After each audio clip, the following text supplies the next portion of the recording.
Hey everyone, it is Arsenal Fan Circle here. Pull up a chair. You are all welcome. Yeah, listen, we postponed this podcast a little bit by a couple of hours because Arsenal can do it. Why can't we do it? And we did it within the regulations, Matt. We told everybody. I was just saying we had a special dispensation. We went to the FA, got it all approved. So the 9 o'clock was approved. Everybody. We are expecting Tony to join us as well. So yeah, we'll have a little bit of a conversation about the postponed game. Mr. Tom having a little bit of a giggle there, Matt, about the result today, West Ham and Leeds doing us a favour. Absolutely, yeah. Mutually beneficial between Arsenal and Leeds right there. And yeah, great win for Leeds, Mr. Tom. And I did tell you at the time, Bielsa's side, once those injuries started to clear up, they would be okay. They're not part of the three that's going to go down, in my opinion, Matt. No, they're a good side. They've got a good coach. They have got a good squad of players. Been a bit unfortunate, but I think, like I say, that result definitely does us a favour. It's a good confidence boost. Thanks, Alex. Good to see you in. The voice of reason, isn't the voice of wow. Sometimes. Hi, Riddy. Welcome everybody. Yeah, it's a good result for us, definitely. Especially obviously with what's gone on over the weekend, gives us a little bit of breathing space to some degree. But we still got to focus on Tottenham when we come around to play that game. So it's still huge. Still has just as much importance. We still need to go and win that game when it's played. But yeah, definitely helpful. And yeah, I don't mind Leeds. I actually quite like Leeds. Hey, Ray Anderson, we're going to have some time. We can welcome some people. We'll have a little bit of a chat as people get in here. And then we'll obviously talk about the postponement. Tony will join us at that point in time. But let's focus on you, the viewers, a little bit and showcase your comments. We try to do that. We don't always get to it. Mr. Tom said, I said, go out there and help Arsenal catch West Ham. And it worked, Mr. Tom. Thank you. You did us a huge favour.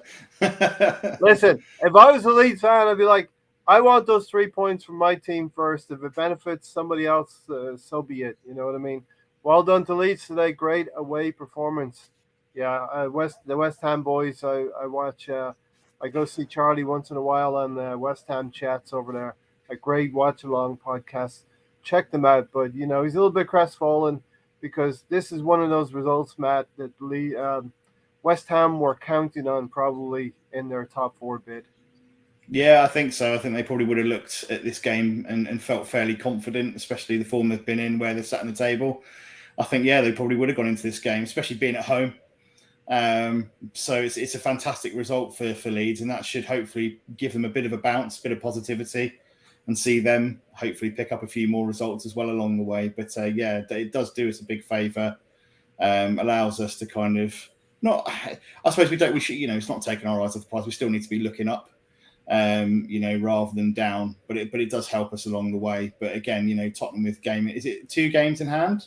We have 2 games. Tottenham have 2 games in hand on us, and we have 2 games in hand on West Ham above us. So yeah. Because I'm just looking at the league table, actually. I'm just going to bring that up. And I've got that memorized. So I've been studying it for quite a while now. I think we're 2 points ahead of Tottenham right now, and West Ham are further 2 points ahead of us. So it's quite easy to remember. 2 points in 2 games in hand. 4th on 5th on 6th. Taib, how's it going, big fella? So great to see everyone coming in. You're obviously starved of some podcast footage, so we're here to help you out with that. Stephen, I'm okay, just recovering from a cold. So Taib, hope you recover well. Riddy, how you doing? All good? Taib, it's a nightmare with all these colds and flus kicking about. Yeah, so definitely everyone be safe out there. West Ham will look back and regret losing today. I think they will, Mr. Tom. But it's a vital 3 points for you to lift yourselves away from that bottom 3. I think they're 15th or 14th? 15th now, yeah. The 15th now, point behind Brentford, a point behind Aston Villa, and only a couple of points. Actually, I mean, I suppose Leeds have played 20. They're a game behind. They've got a game in hand against Southampton and Crystal Palace, who are sat with 24 points, and Leeds are on 22nd. So actually, they could push up another good 3 places or so, if they win their game in hand. So it's not too bad. They've just got to use that as a bit of a bounce, I think. But like I say, we're like as you said, Ray, we're two games in hand against West Ham and only 2 points behind them. Mm-hmm. So yeah, we just need to keep we have momentum. to be careful. We have to be careful, Matt, because a little while ago we were saying we'd rather have the points in the bag than games in hand. We do it. Yeah. Like you said, I think we have to take care of business. BX Gunner is here. Spurs Tears IPA on tap, and it tastes actually pretty good, right? Good brand. Just inject it into my veins. There's been so much salt and so many tears on Twitter today. It's been amazing. Evening all. Kepa James is here. Do we rate Raul at Real Madrid? Matt, you know anything about that? Which Raul Not is that? really, no. Yeah, I was going to say. Is that our former Raul who went and bought Pepe? Or is it actually... I remember a Raul at Real Madrid who was pretty good forward. We lost another 2 players to injury when in the same minute. Played in midget up front. Played 8 players out of position. Laughs in Bielsa. And you're quite unlucky not to get that 4th goal as well, Mr. Tom. Made things a little bit tight at the end. And Jared Bowen, did you see that, Matt? Why didn't he connect with the head right at the last minute? So if you haven't seen it, you got to go back and see it. It's a cross. I'm going to need to, I think. All you have to do is stoop your head a little bit. You got to dive in header. Or what he chose to do is chest it off of, not even his chest, somewhere between his chest and his neck. And he went over in 2 minds. Over the bar. Caught in 2 minds. Caught between a chest and the hard spot, the noggin. Was it as bad as Nketiah's, Ray? What? Was it as bad? Was it an Nketiah? Yeah, it was a yard and a half out. It was aggregate. It was prime Nketiah territory. Oh dear. Mr. Tom said Bones missed, nearly killed me. Do we like this format, Tony? The portrait, or do you want to go to the blocks? I hate this one. I feel like I'm like stuck in a closet. All right, you're the talking heads, yeah, talking heads. All right, so listen, we're just talking a little bit about things until you got in here. If Dusan Vlahovic isn't the baller, how come he has top European clubs after him? There's no doubt, Matt, the quality is there, but it is for 1 season and a half right now.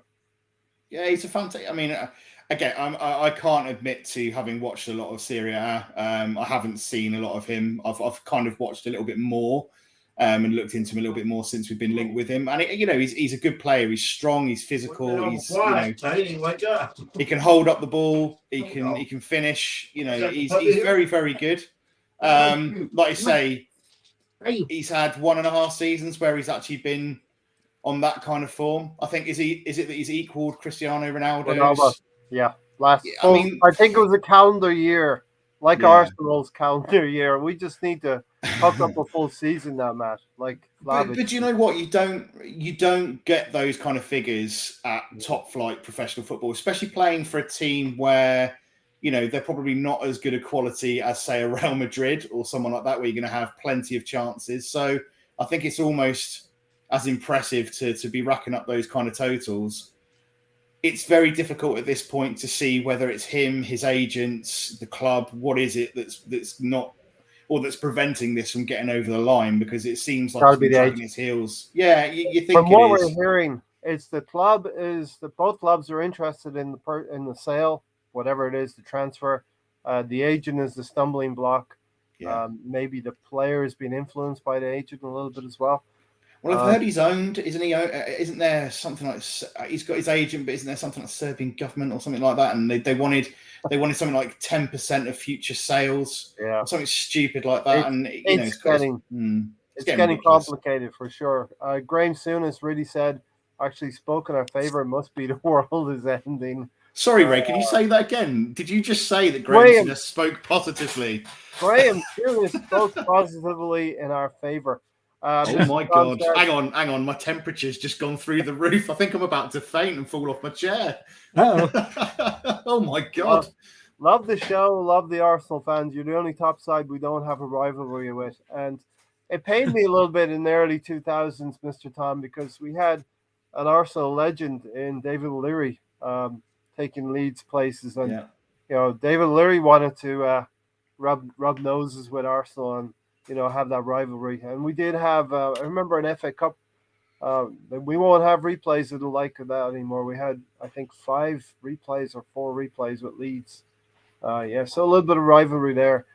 Anyway, Tony, we've been talking for a little bit. While you get settled in there, how you doing, mate? I'm doing all right. All right. So we did not postpone this show like Arsenal. We're going to dive right into that. So the postponement, and there's lots of different ways we're going to discuss this, but basically the one thing we do have to remember, Tony, is we're working to the regulations of the FA. We didn't make things up. Everybody's working within those regulations, so But again, everything's inconsistent. Well, everything's consistent within the regulations. No, why wasn't our first game? Yes. Or why was it Tottenham when they requested it, but Leeds wouldn't? Got theirs. It's inconsistent, Ray. Yeah. Listen, I believe the first game was the first game. It was the show. It was the showcase game. It was the curtain raiser. They were never going to cancel it, Ray. They were never going to cancel it, right, Matt? So that's ancient history right now. And Tony, you're right. It is within the season, but let's not break up ancient history. We can touch on Brentford very, very slightly, but I think the current state is what's happening in the last 4 to 6 weeks. Yeah, but you think that's fair, Matt? I think so. I think they've almost set the precedent now, haven't they? And it's very difficult for them to backtrack or change things because they've given so much leeway to a number of clubs over the last few weeks and couple of months that it's very difficult for them to turn around now and say to other clubs at this point in the season, well, actually the rules have changed and this is now what we're doing. They have to kind of be fair about it, but unfortunately it just means that there's going to be a lot of disruption because, as pundits have said, every club is going to want to look after themselves. Every club at any opportunity is going to look at their squad and go, "Oh, don't really fancy this. We've got a number of players out. Should we apply for a postponement?" And it could throw the league into a bit of chaos. Particularly if you are starting to get a few injuries here and there, because I think it does take into account of AFCON. Obviously, AFCON's only going to be a couple of weeks. It takes 3 things into account: AFCON, which we're going to be gone through in a few weeks, injuries and COVID. Yeah. Those are the 3 things. And that's the thing. You think injuries as well. Really, clubs should be planning for.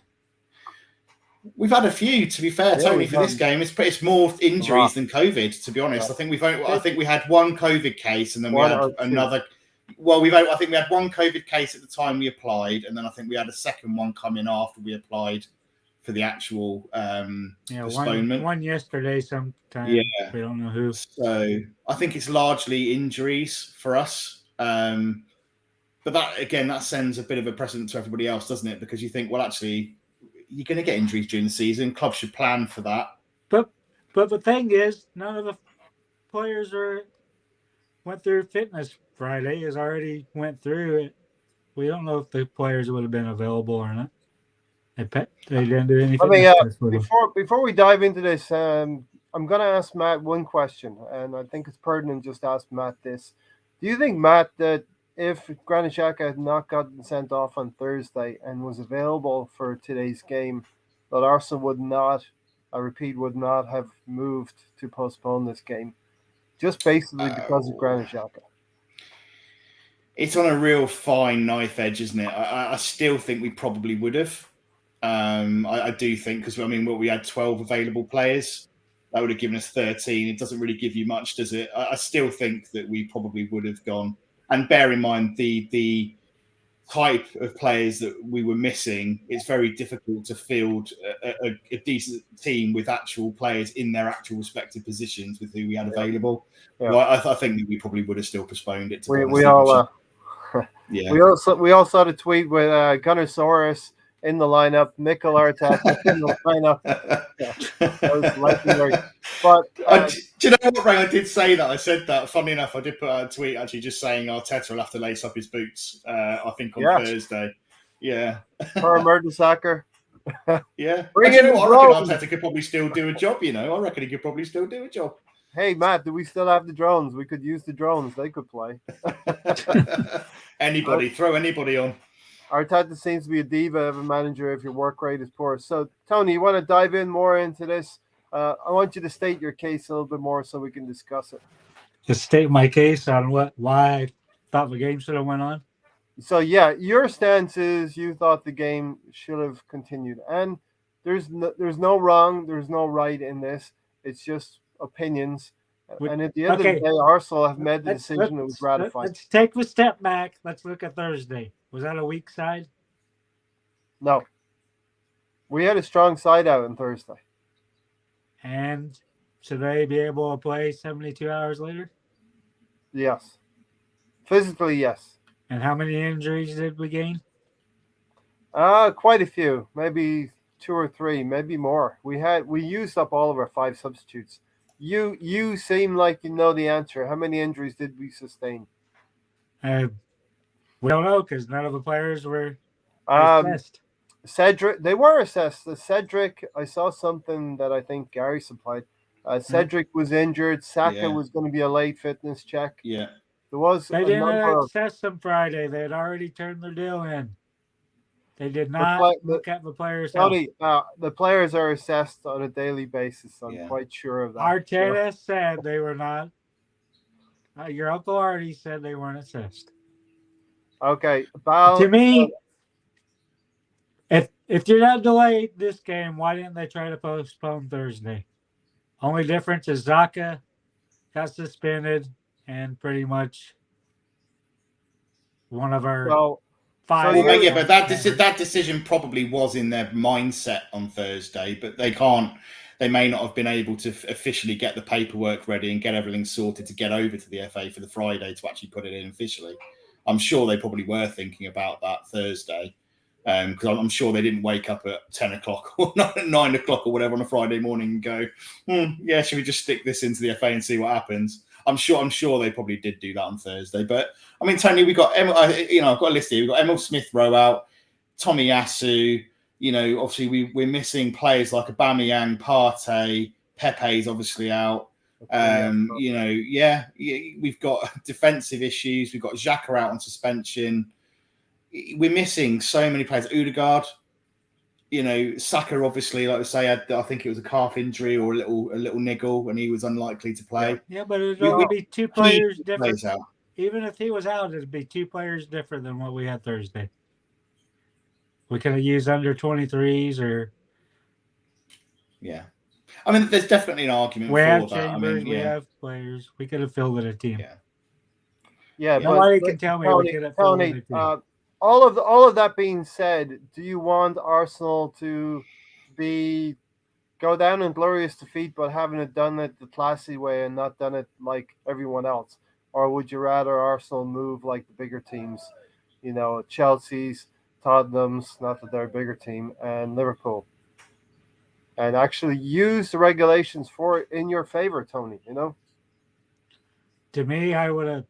Like I said, if it was such a problem, I would have tried to get Thursday canceled. If you knew you had all the injuries in last Thursday or this coming Thursday? I'm saying last Thursday.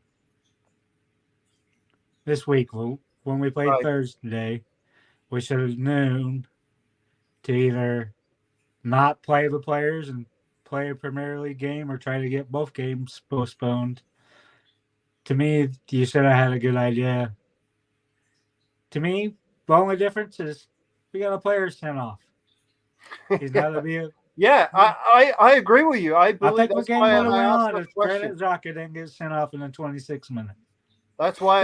Do you know what? Yeah, I mean, maybe that has had an influence though, Ray. Because like you were saying, sorry, just about like that sending off. Maybe Xhaka has had an influence on that because he probably didn't expect to have the entire what is remaining of the squad that are free and available to have to run their guts out for 70 minutes. Yeah. I mean, he's probably looking at the North London derby before Thursday and thinking, okay, we're a bit short. We can probably plug the gaps just enough. We could probably, fitness-wise, get away with it. We're probably going to get beaten at Anfield away.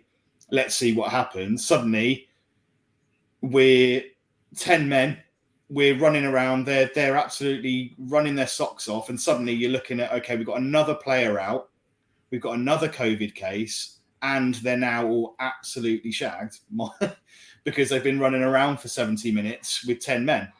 Yeah. So it changes things possibly. Great comment here from an independent source, let's say, a Leeds fan. You know what I mean? He probably doesn't have any horse in the race. You know what I mean? I do think teams, not just Arsenal, are taking advantage of the fact that these situations are unprecedented, and that's probably, you know, in terms of COVID, there's no rule that is one size fits all. You know, but the rules are there, and you know, they have to follow the rules until the rules are manipulated or changed. And do they do that? I saw them talking about it today. Do they do that mid-season? Because then you're not giving a fair advantage to everybody, because some of the teams have used this mechanism and others have not. Yeah. Then there's the whole question of what do you do with players that you bring in or we're out on AFCON when these games are made up, so they be able to play because they wouldn't been available. If you get a game postponed, that means you played another date and you have different set of circumstances. I know, but I'm saying, what about the players? The new players that's that the different set of circumstances. You will have those players back. You know, Liverpool did what they did because they needed some time for injuries mostly to clear up. It didn't benefit them because Alisson came back and Trent Alexander came back, and they were a bit rusty on Thursday. They were not great. You know what I mean? My brother-in-law is here, so shout out to him. Riddy, great to see you, Iconoclast, in the comments more and more. Riddy, another player performing away from Arteta. I think he's referencing Pepe here. This can't be a coincidence. You know what they say about coincidence. It is not a coincidence.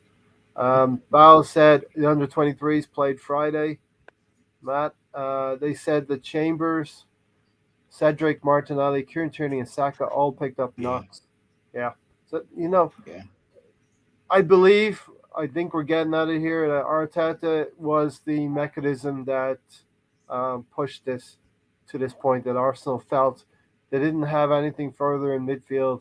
Down El Neni, down Partey, and through injury, down suspension, down Granit Xhaka. We would just had Lokonga plus another body in there, Matt.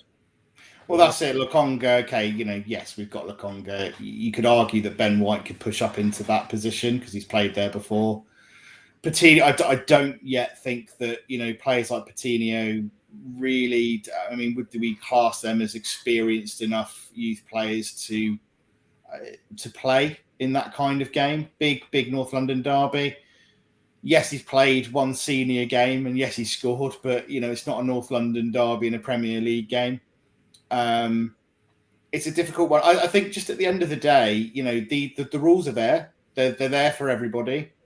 You know, anyone can apply for that postponement under those circumstances. And why shouldn't we apply for that if we feel that we can justify it? You know, other clubs have done it. The rules are there. They can either, you know, they can either turn around and say no or they say yes. But I don't see why we should hamper ourselves when we've got an opportunity to help ourselves, and it's there, it's legal, it's within the rules. Other people have done it. Other clubs have benefited from it. So whilst that allowance is there, why shouldn't we use it? Yeah, exactly. Tony, really, really cute puppy there. Right? We might see a little bit more of that puppy. You want to hold him up a bit higher, him or her? He ran under a bed. All right. Well, he'll come back. We'll be here for a little bit. We love puppies, you know, and so does Saka and all that stuff. But great stuff. The players that were injured for the postponed match, do they get to play, Tony? Yeah. It's another date. Well said, Matt. I know, but the FA was talking about not letting the players signed or the ones that were on AFCON not play on the makeup games. What's cooking, people? Well, we postponed our podcast for 2 hours in keeping with Arsenal. You know, we applied to the authorities. We working within the You postponed it by 4 hours, right? Originally, Regulations. Yeah, I wanted to go earlier. But yeah, we did it within the regulations. And as long as you do that, I think it's okay. You know what I mean?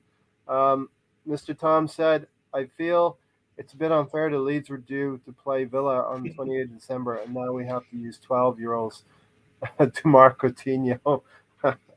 Yeah, we're going to have a little bit of word about both our protagonists for the top four race here. Manchester United, a little bit of a giggle about that, and West Ham, maybe not so much because I think we hate United just a little bit more than West Ham at this point.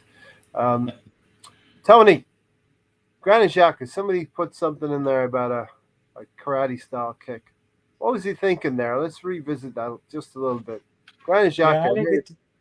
I didn't get to talk much about it Thursday because I was waiting at Walgreens for my insulin. And... yeah, come on, revisit it. What a boneheaded thing to do. And does everyone agree in the comment section? It was not a certain goal that Jota was going to score. Does anyone believe if Xhaka lets him go through, it's going to be a certain goal? Maybe the percentage is 50-50. He's got a bit to do. Got a bit to do, right, Tony? Yeah, then people were wanting Ramsdale to come out. He did that late in the game, and it scared me when he started coming Ramsdale was not getting to that ball. The ball was going to Jota's chest. He had it perfectly timed. Yep. Granit Xhaka was the one who was backtracking. But Ramsdale was not going to get to the 30 yards, right? To me, I still don't know what Gabriel was doing so far up the pitch. He was like 2 players even ahead of Xhaka. That's the indiscipline. Yeah. That's the rush of blood going to the head. We had an attack going forward. Tierney's the one that needs to go forward. Gabriel's your inside defender, and Xhaka is protecting the left back. Neither one of them was there, and it sent Xhaka after the snail his way back there, meander, whatever slow word you can come with. Tony, do you see Granit Xhaka in a different light then? Like, he's always trying to maybe bail things out from this team. Is that unfair to say, or is Xhaka just Xhaka? Xhaka's just Xhaka. He's no better than the player we signed for 36 million. I tried to help you, Granit. I tried to help you. Taib said Xhaka should become a karate teacher. Maybe he can teach his students some discipline. LOL. Matt, what's your read on that replay back Thursday night that's sending off? He's just. I've always said he collects red cards like Panini stickers, doesn't he? I'm sure he's got a little book at home that he's put that one in as well, and his little famous "This is my red card from Liverpool." He loves it. It's Jean-Claude Van Xhaka. I've started calling him now. That's a good one. But you know what? I've seen a little too cool for him, though. It's a little bit too cool. I know. Do you know what? I have seen many an action movie where some of his karate kung fu flying tackles would have fitted quite nicely. He's a liability. He never learns. You know, he's making a significant apology every 3 or 4 months. You know, he's just not learning, and every manager gives him, you know, that starting berth no matter what. I mean, they're obviously. What's the name? Did you just get him today, or has he been here a little bit? Or he's my neighbor's dog, but his name's Billy Goat. Billy Goat. Billy Goat. Billy Goat. All right. He likes to climb up stuff. Cute. Rudy said we must win on Thursday after all this. Helen's in the house. Evening, Helen. Liverpool contingent's joining us now. I was wondering why your podcast came on so late, but it's a great time for me. Unless I could get it from the start. Yeah, good stuff, right? Can't guarantee we'll do it all the time, but you know, we'll once in a while we'll keep this spot in mind. We'll talk about it. Maybe it works for some of us and not for others. We know what Gary's doing. He's watching his Cowboys. Gary's watching the Cowboys. I had to get away from the Eagles, so it was not going well. Xhaka needs to leave. He was lucky he was straight red. He should be banned too, but no. I think the reason on that though, Ray, was just because he didn't get the red for the tackle, did he? He got the red because it was a clear scoring opportunity. I believe I would say it's for dangerous and reckless play. Yeah, but I gave it to him because he was the last man. Yeah, that's why they gave it to him officially, was because of the clear goal scoring opportunity, I think. Ray Anderson, you might be buying into the superhero aspect of Super Ram, but as Steve Denham calls him, Super Rambo. There's no way he could have come and cleared that with his head. No. Or else you'd have 3 players in there. I It would just have don't. been very high risk to do that, especially when he's probably seen Xhaka trying to track back. I think you kind of have to stand your ground a little bit and let Xhaka hopefully not kung fu kick him down to the ground, but obviously that did actually happen. It's just I think he's Xhaka. When you look at him tackle, he can't seem. I don't know whether it's technique or his ability to tackle. He always goes in fairly strongly, but he can't seem to stay on his feet. And he's just got a horrible tackling technique. So he just bundles players down. He's just a liability. You know that I think I heard it somewhere else, and it's absolutely right that you can only realistically give Xhaka probably 30, 40 minutes before he's going to give you a yellow card or a red. He's not able to go through a whole game without collecting a card somewhere. So he should be more of a sub, really, than a starting player for me. And hopefully, good point. If he doesn't move on to Roma in the summertime, hopefully he's going to. I actually feel we need 2 midfielders, so we don't have an eventuality where Partey is injured. Then Granit Xhaka is the second. We need 2 midfielders to actually demote him onto the squad, onto the bench, so he doesn't play many games next season. But I don't think he needs to be there next season at all, Ray. To be fair, I just want him out. Correct, and I think we need 3 midfielders, right? Not just 2. 3 strikers and 3 midfielders. That would definitely push the likes of Nketiah out of the squad and Granit Xhaka. Iconoclast said, really, it shows he only has one way to play, robotic. Anything that resembles individuality won't be tolerated. Real talented players won't be getting into the team. Look at the centre forward Arsenal are after. That is in reference, I believe, to Arteta. Any higher and Xhaka would have knocked Jota clean out like Eriksen. Yeah, it was a woeful unawareness of where the opponent is. It looked like a WWE drop kick. This is, I haven't read it, but I feel the flavor of this comment here. Xhaka is the guy. Your mate, right? You got to pull him out of fights all the time, right? In the group, you go to a pub and he then pukes all over the bar after 2 points. And everybody gets thrown out and barred from the pub. It's so true. I like that. Or the guy who goes and picks a fight, he fronts up, and his mates have to pull him away. You know what I mean? Does Xhaka tackle? Well, does Xhaka tackle well or even tackle? Neither. Yeah. Xhaka should be playing football. He isn't meant for it. All right, let's shout out Bend Over. That's a decent request here. Bend Over. Hope you're doing well. Ha ha ha ha. It's got a feeling of Mo from The Simpsons. He got his kick out of that one, huh? On the telephone. Fancy loaning Xhaka to a certain West Yorkshire who lost another midfielder today. Who's that? Fancy loaning Xhaka. Help me out with that one, Matt. I'm trying to work out. Another certain team in West Yorkshire who lost another midfielder today. Not sure. Can't be Premier League, I don't think. Mr. Tom, let us know. Sorry if we can't connect the dots. I see Arsenal setting out some players that played the first leg for the second leg. Sitting out some same players. We're sending out same players for the first leg. Hold on. Whoops. Why is all this first and second leg talk about the one-legged guy in the room?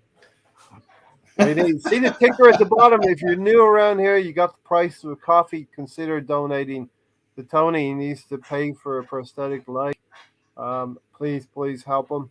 Go to tonysnewleg.com. Who's the best player in the world for us, Matt and Tony? Mbappe? Haaland or Mbappe? I'd go Haaland, personally. Mbappe's very quick, very skillful, but I don't know. I just Haaland and Odegaard would be so great together. Haaland is going to score a lot of goals. But And he's Mbappe is got to going have to his create. countryman next to him. He's gonna be happy, right? Mbappe is going to create more goals, I think, for the team. And He's Holland is more gonna of a have a fellow Norwegian behind him, feeding him yeah. goals. I think Haaland's going to be a beast. I don't know. Mbappe, he's obviously a fantastic player, but I think he's just all mainly about pace, really. Mo Salah is definitely up there, Ahmed. And I think Liverpool. Salah's got to be up there. If you're a Liverpool fan, you're hoping to give him a new contract because you see what your team is like without the likes of Mane and especially Salah. And I think Liverpool will. Salah loves it there, and I don't think you would want to probably leave in the circumstances. Going to another team, be it Bayern or Madrid, it's still not Liverpool for him, and I think he's going to like it there, want to stay there. Xhaka is the best midfielder Jose has been craving. He's the midfielder Jose has been craving at Roma. Tony, let's finish out this postponement. So, Arsenal did what they needed to do. Okay. You might not like it, Tony. And Nope. some of us fans, we would have wanted the fixture to be played, but the fixture was not played. We did it within the regulations. Other fans don't like it. But we are actually the first. This is the first game that Arsenal itself has requested to be postponed. Yeah, like I said, I still don't know why we didn't request for first one or for one early. We played Thursday. If there's that big of an issue, then we should have got it done. But to me, yes, we did it in the rules. But when you don't evaluate players, see if they're fit or not, to me, 48 hours in advance. I mean, how many hours in advance should it be? How many hours in advance a postponement should be? I believe it. I believe they should do 2 days, but the regulations are probably a lot tighter than that, Matt. Yeah, it's the thing is, there's so many kind of sides to this because you've got fans who have taken time off work. People who are traveling long distances. They've made accommodation arrangements, travel arrangements. Some at great cost. Some people. This is a lot of money for some people. It could be people's. People who don't get to see the team very often. If special occasion kind of thing, get down to see the first game or whatever. And it's you can't be turning around to fans 24 hours, 12 hours, 4 hours before a game and saying, well, by the way, the game's off. Of course, in certain circumstances, absolutely that can't be helped. If there's been an absolute emergency and On the I believe maybe you should but do that on the grounds of COVID, right? But not on. But not in COVID. I mean, under circumstances like this, well in advance, you have to make a decision as soon as possible. I think 48 hours is the bare minimum. Yeah. You can't be leaving fans like that. People need to know what they're doing. Like I say, there are certain circumstances where the teams and the league won't know until the day before or that morning that something's happened and they have to deal with it there and then. Fair enough, but you'll know about COVID, etc. Reasonably well in advance, and what your squad looks like. That doesn't get dumped on you literally 2 hours before a game, does it? Or 10 hours before a game. So, it'd be unlikely to have an outbreak of 12 players going down with COVID 3 hours, 10 hours before a game. Stephen said here, Pepe is supposed to have played well in his AFCON game. Has anyone watched the game? I just hear people gassing Pepe a little bit. So, but I think the quality of Pepe scored. Other than that, I don't know anything about it. Okay, before Salah joined us, Lewandowski was the best player in the world. Now it's changed hands, in my opinion. Yeah, and Salah is a perfect example of a player who was not performing, Tony, very well at Roma. I think it was Roma. He comes to Liverpool, and the circumstance of the team has allowed him just to become a world-class player. Yep. Alan, the evidence is in your statement. He tried to. He has the ability to deliver, i.e., he failed again. I think that's in reference to Granit Xhaka. And not a lot of us rate Granit Xhaka. Helen, he very much splits the fan base. Stan said we requested to postpone our first game against Brentford And being a showpiece, the curtain raiser to the new shiny new season, Yeah. we were denied. But you failed to get rid of him out of the club. Yeah, and that is a hill that many managers are dying on, Matt. The Granit Xhaka hill. That's the thing. We've not even tried to get rid of him. We've given him a new contract. We've gone the complete opposite direction. We haven't And he been wanted to flaunt- leave this summer. Yeah. We haven't been going down the European markets and flouting to clubs going one Xhaka for sale, £4, £3, a packet of Watsits, whatever you want to give us. We've gone, actually, we really rate this guy. We're going to give him another contract, give him an option for another year. Why? This is what he does every single season. Get rid of the guy. I know the whole thing with him was Roma didn't offer us enough money. Hertha did. They offered us 40 million euros. I know. And we should have bitten their hands off at the time. That was part of COVID. Jose comes back in with was it 12 million? Something like that. Did he come in with 12 million this summer? 12 million. Yep. And we thought it was still bite your hands off for it. After the European Championships, where he performed pretty well, it was one of those things where we were. He's a different player, though, Ray, for his country. I mean, everybody knows. Do you know what I mean? You see him play for his country. He's a completely different player. But on the heels of that, he should have had that bump. You know the way house value goes up a little bit over, and you have a little bump if you do something. If the circumstances are right, the circumstances were right on the heels of Euro 2020. What was it even? 2020 Euro was, yeah. Mahir was in the house. Good to see Mahir in the house. Just checking in with us. I know it's late in South Africa. Not for nothing, but if I were Edu, I'd see how much Messi on loan would be. Is Messi the same player? Is Ronaldo the same player now? I know he's gone to United, but is he the same place?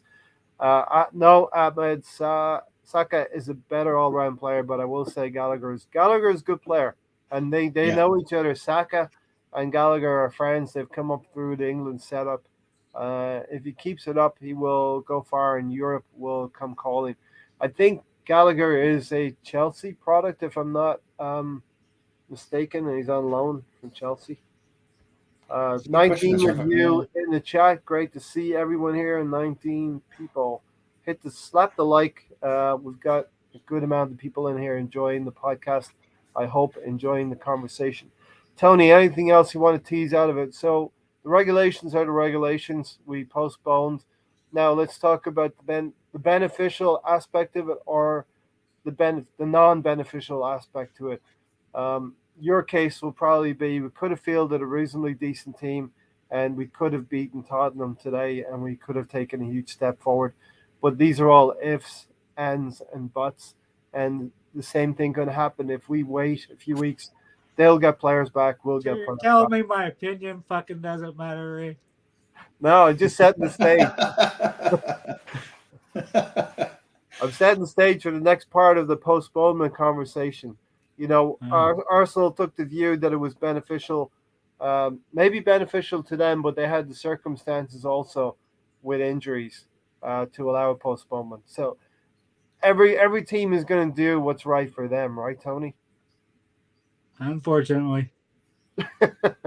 We're just the non-viewers. We didn't get to see a game today. I would have loved to have seen a game. I'd love to be talking about a win today because I think we would have beaten them today as well.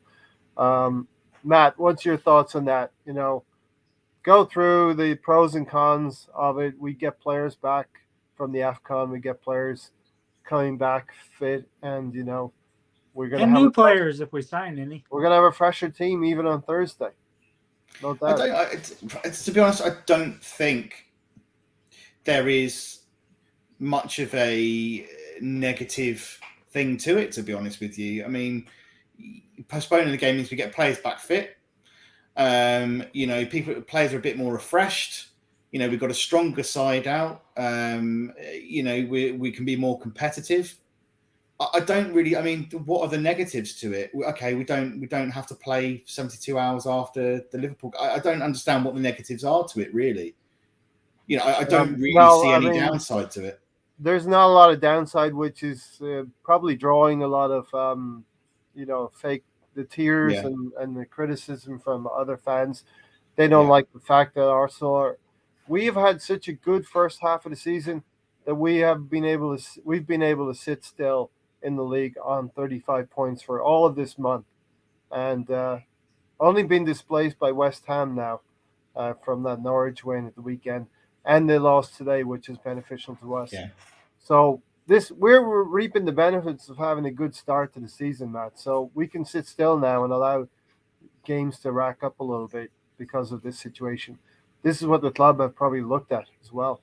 Yeah, and do you know what? Every year we see other teams getting special dispensation. We see other teams getting the benefit of other things and running games and breaks and lucky breaks here and there. You know, we're always moaning that other clubs seem to get a better run of things. Hey, if we can win things and put things in our favour a little bit for once, then why not? I'm all for it. You know, if we were having the Liverpool approach, and we're trying to kind of work our way around it in a sneaky way, and we're trying to kind of say that we've got a load of positive cases when we haven't, then I would think, okay, that's not the way to go about it. But if we've gone about it in the right way, we've applied under the rules and well within that, we've not tried to con anybody, we've not tried to pull the wool over anybody's eyes, then I don't see a problem with that at all. I do not see a problem with it at all. Exactly. Stan here. The problem is that some teams think that cheating is having an edge. If you spy on your opponent training, that's not having an edge. It's just cheating. Same as claims. If you see what your opponent is doing in training, you're gaining somewhat of an edge as well. I believe that's why a lot of clubs will go to a lot of measures to keep these things secretive. The longer Gunners keep Xhaka, the worse Arsenal will get. We've seen it. We're living it, Helen. But I do believe our team is outgrowing Xhaka in a sense, and it seems to be organically, not being forced in any way by our manager. He seems to hold on to him. He's the guy he can't let go of at this point in time. Same as claiming false positives. We're getting into controversial territory here. You guys think you'll get fourth, Tony?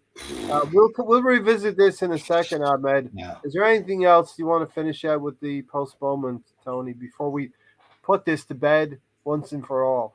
You were very fired up earlier today. Come on, bring it. I've been fired up for 2 days over it. Me and Sam going fist to fist over it.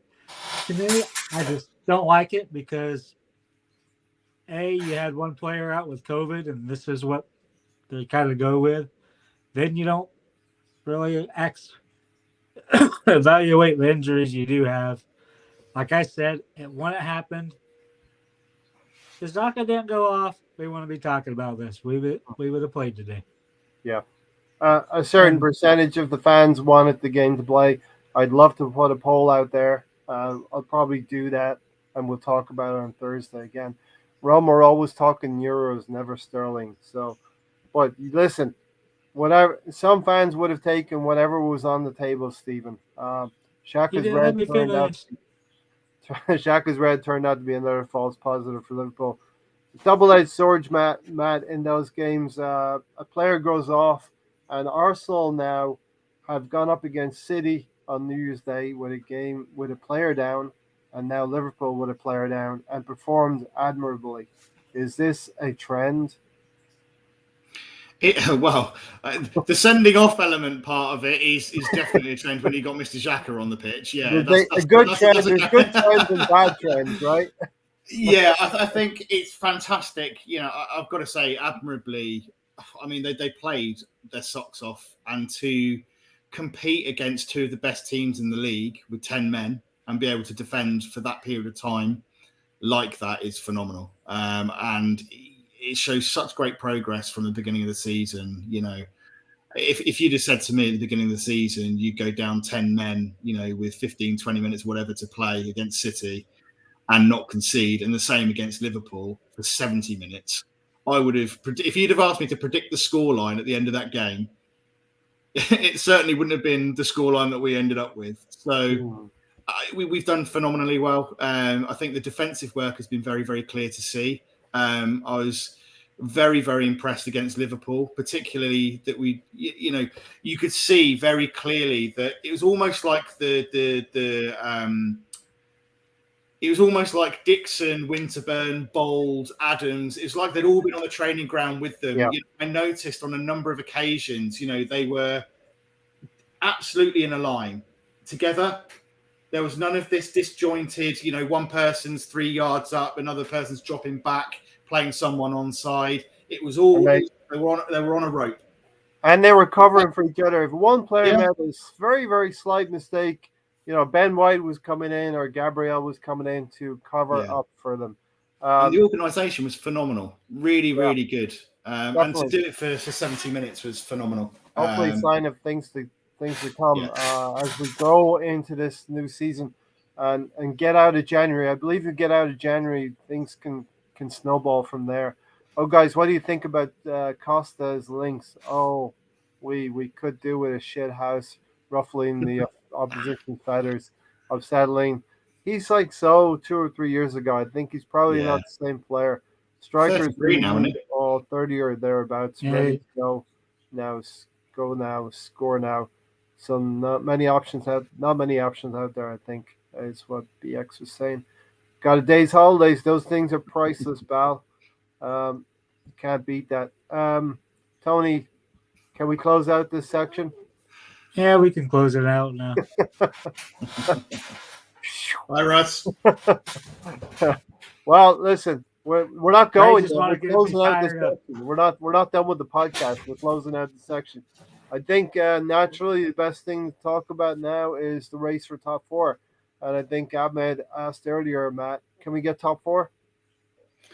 I think absolutely. I think if we can keep players fit, it's definitely a possibility. I think if we do manage to make reinforcements in January, then absolutely. I think midfield is definitely priority at the moment. We need to get some signings into the club this January.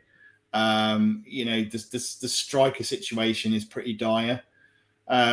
I think if we do manage to get Vlahovic and Arthur, and maybe at the very least those two, I think we'd probably be pretty bang on for 4th place. You think Arthur offers that much? He's no better than Xhaka, comparing the stats to the two. He's a very good player. I think he's not necessarily been at his best at Juve, but I think there's a very good player under there. I think we definitely need reinforcements. I think 4th place is achievable. Realistically, do I think we're probably going to drop points here and there across the rest of the season? Probably. 4th is absolutely achievable, but I think realistically we're probably going to drop to maybe 5th or 6th. Don't say that, Matt. You know what that means? I believe we're going to talk about United. We're going to talk about West Ham, but I really believe it's us or Tottenham for the top 4. I think that top 4, that 4th place, Tony, is wide open. Cannon fodder, Alex. Good to see Alex for all his faults. Our sister channel over there, the flagship, Cannon Fodder TV. For all his faults, I have to say Arteta made some really good tactical changes when we went down to 10 men. Tony, good point, Alex. Can we get top 4? Like I said, we needed to win those games against the bottom teams we were playing. We got to that point. Now we have to reinforce. I don't think Arthur's good enough to help us, but our main thing is a striker. We're definitely going to get a striker since we're linked to 5 or 6 of them. Even if we don't get our top target, we'll get one. But to me, we can get there, but we're not to strengthen more than just one midfielder. Yeah, definitely. We need at least a striker and midfielder, and provided we do that, I think we can. There's no reason why we can't get top 4. Retool for this North London derby, and get the win. Hopefully, there's going to be some revisionists if we don't get this win when we get this postponed fixture done. There's going to be some Arsenal revisionists that want to go back to today and say, "See, we should have played this game, Matt." Matt, can you tally, or maybe Tony, can you tally how many games Jack has missed? got sent off against City. He missed those 3 games.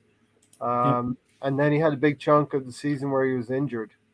And he came back like the Terminator. He came back against Everton, who, by the way, we had a nice 10-game unbeaten streak going with him gone, and he comes Rafa back. Benitez couldn't buy a win, but now he's sacked from Everton. But we were the only ones to make his days bright when we were beaten by Everton. That was the worst loss of I the would season say by we've far. probably missed. Jacques has probably missed a combination of about 10 games, if I'm just guessing. And See, I can only see 2 on here for some I reason. see but Matt maybe is trying to tally that up here. Stephen said we need strengthening if we go to get top 4. If we're going to get top 4, we would have lost with 11 men. Brady said so. That 10-man mentality definitely puts you in good stead. We have hit 20 viewers. This is brilliant. Slap the like, please, if you're enjoying the podcast. If you're enjoying Tony's auto centering setting, no matter where Tony goes in the room, I'm a center of attention, right? the camera will follow him, and that's maybe scary in a little bit as well. And he's got a nice Billy Goat. The Goat is here.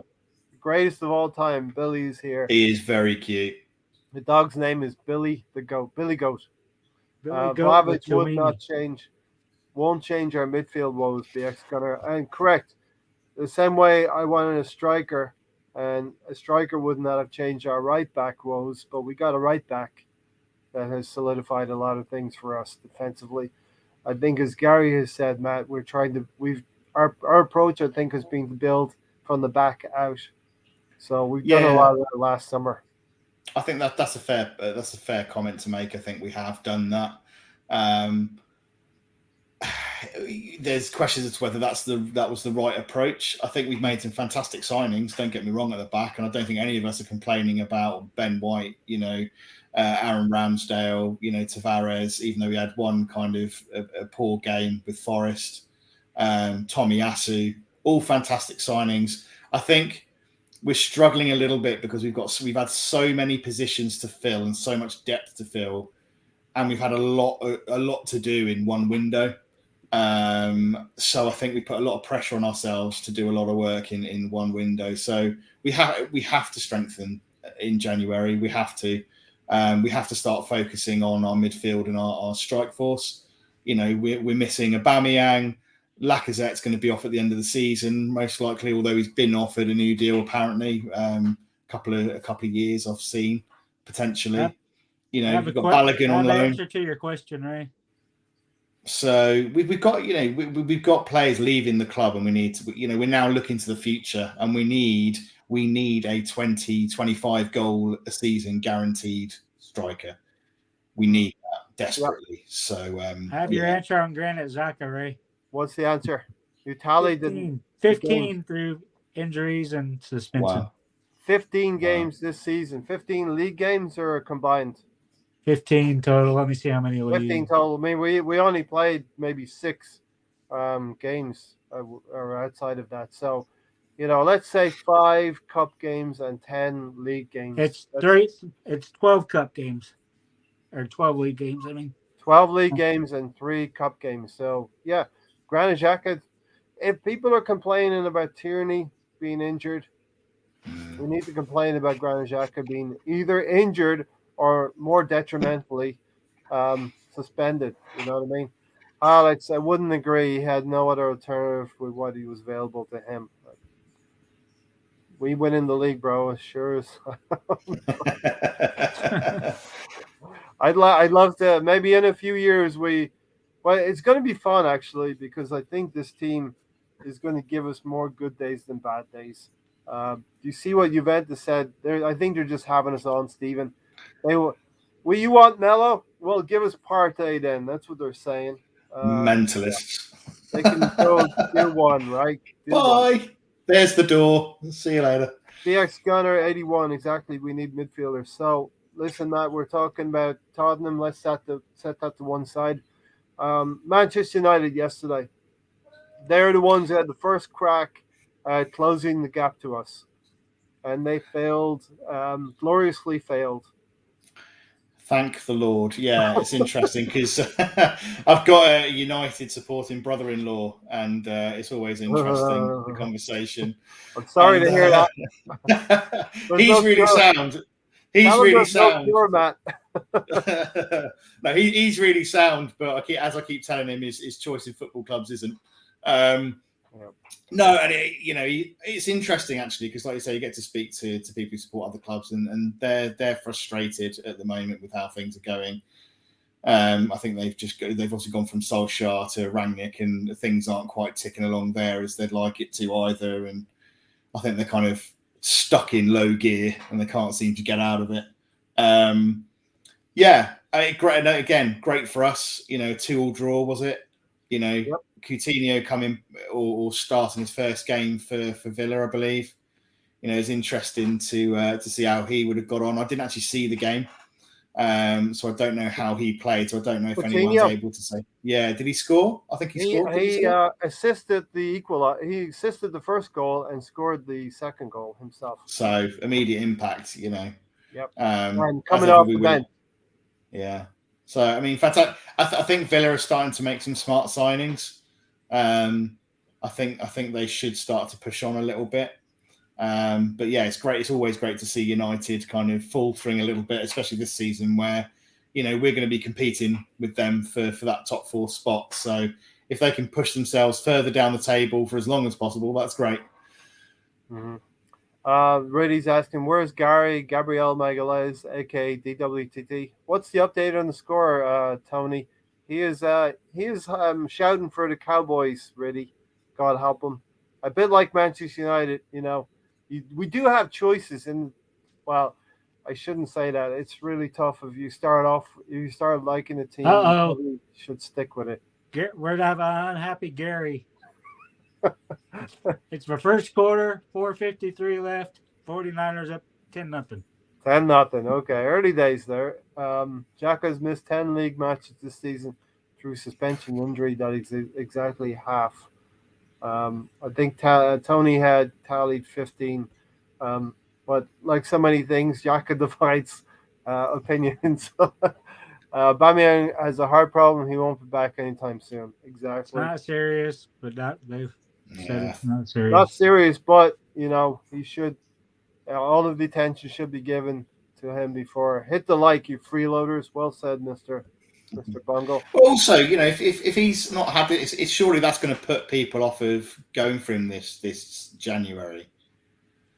It's not great. His attitude, his performances, and now he's had this heart issue. Even if it's minor, if there's anything more you could be put off of buying him or having him on loan and paying him 200 or part of his 250 grand a week wages.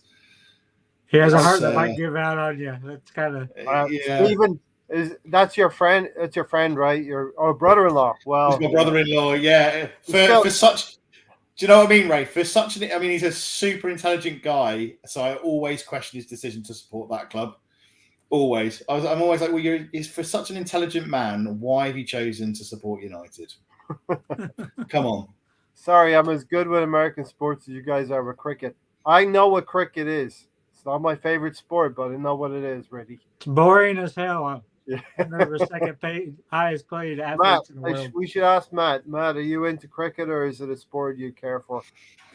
I like the T20s, the shorter games. I'm not necessarily a massive fan of the big kind of 5 days or whatever. The lengthy matches. I like it to be quite short and sharp and entertaining. Right. I think I've been to maybe 2 cricket games, but a long time ago. It's good fun as a spectator, I must admit. I think I played 1 game of school cricket and I was terrible. I think I had a county. It was my first game. I was 13th man, came in, batsman, had a helmet that was too big for me, so couldn't bloody see the ball that was coming.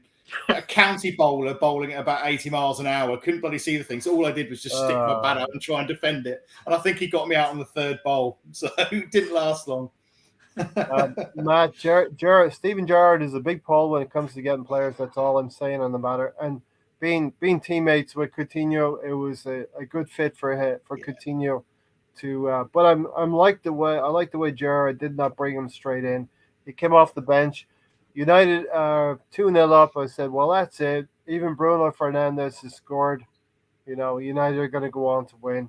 But great to see. And goals coming in the 77th and I think 83rd minute. So definitely one of those gut punching results, Tony. 2-0 up, 2-2 in the end. Yeah, I got points off of it on our upset challenge, so I'm happy either way. It made I me mean- double happy. Let me show the upset table right now because Gary picked Leeds, and we have a new leader now. Gary has taken the lead at the top of the table here. He got 12 points for that. Everyone else got some points. Who else? It was me and Sam picked Norwich. Norwich beat Everton. Man, how Stan, I Stan will finally say I figured out joined this very game. late. Stan You did used join to very go for late. like Yeah, a- you bring up the rear. You and me here. That's my excuse anyway.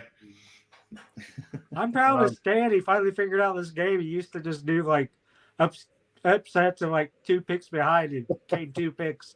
Stan's Stan's finally got moving the up the hang of table. it. He finally got the hang of it. But Matt, yeah, we gotta. I don't know what points were on the board when you joined. If you could remember that, we could probably handicap your points up there. But anyway, it's just a bit of fun, right? It's just a bit of fun.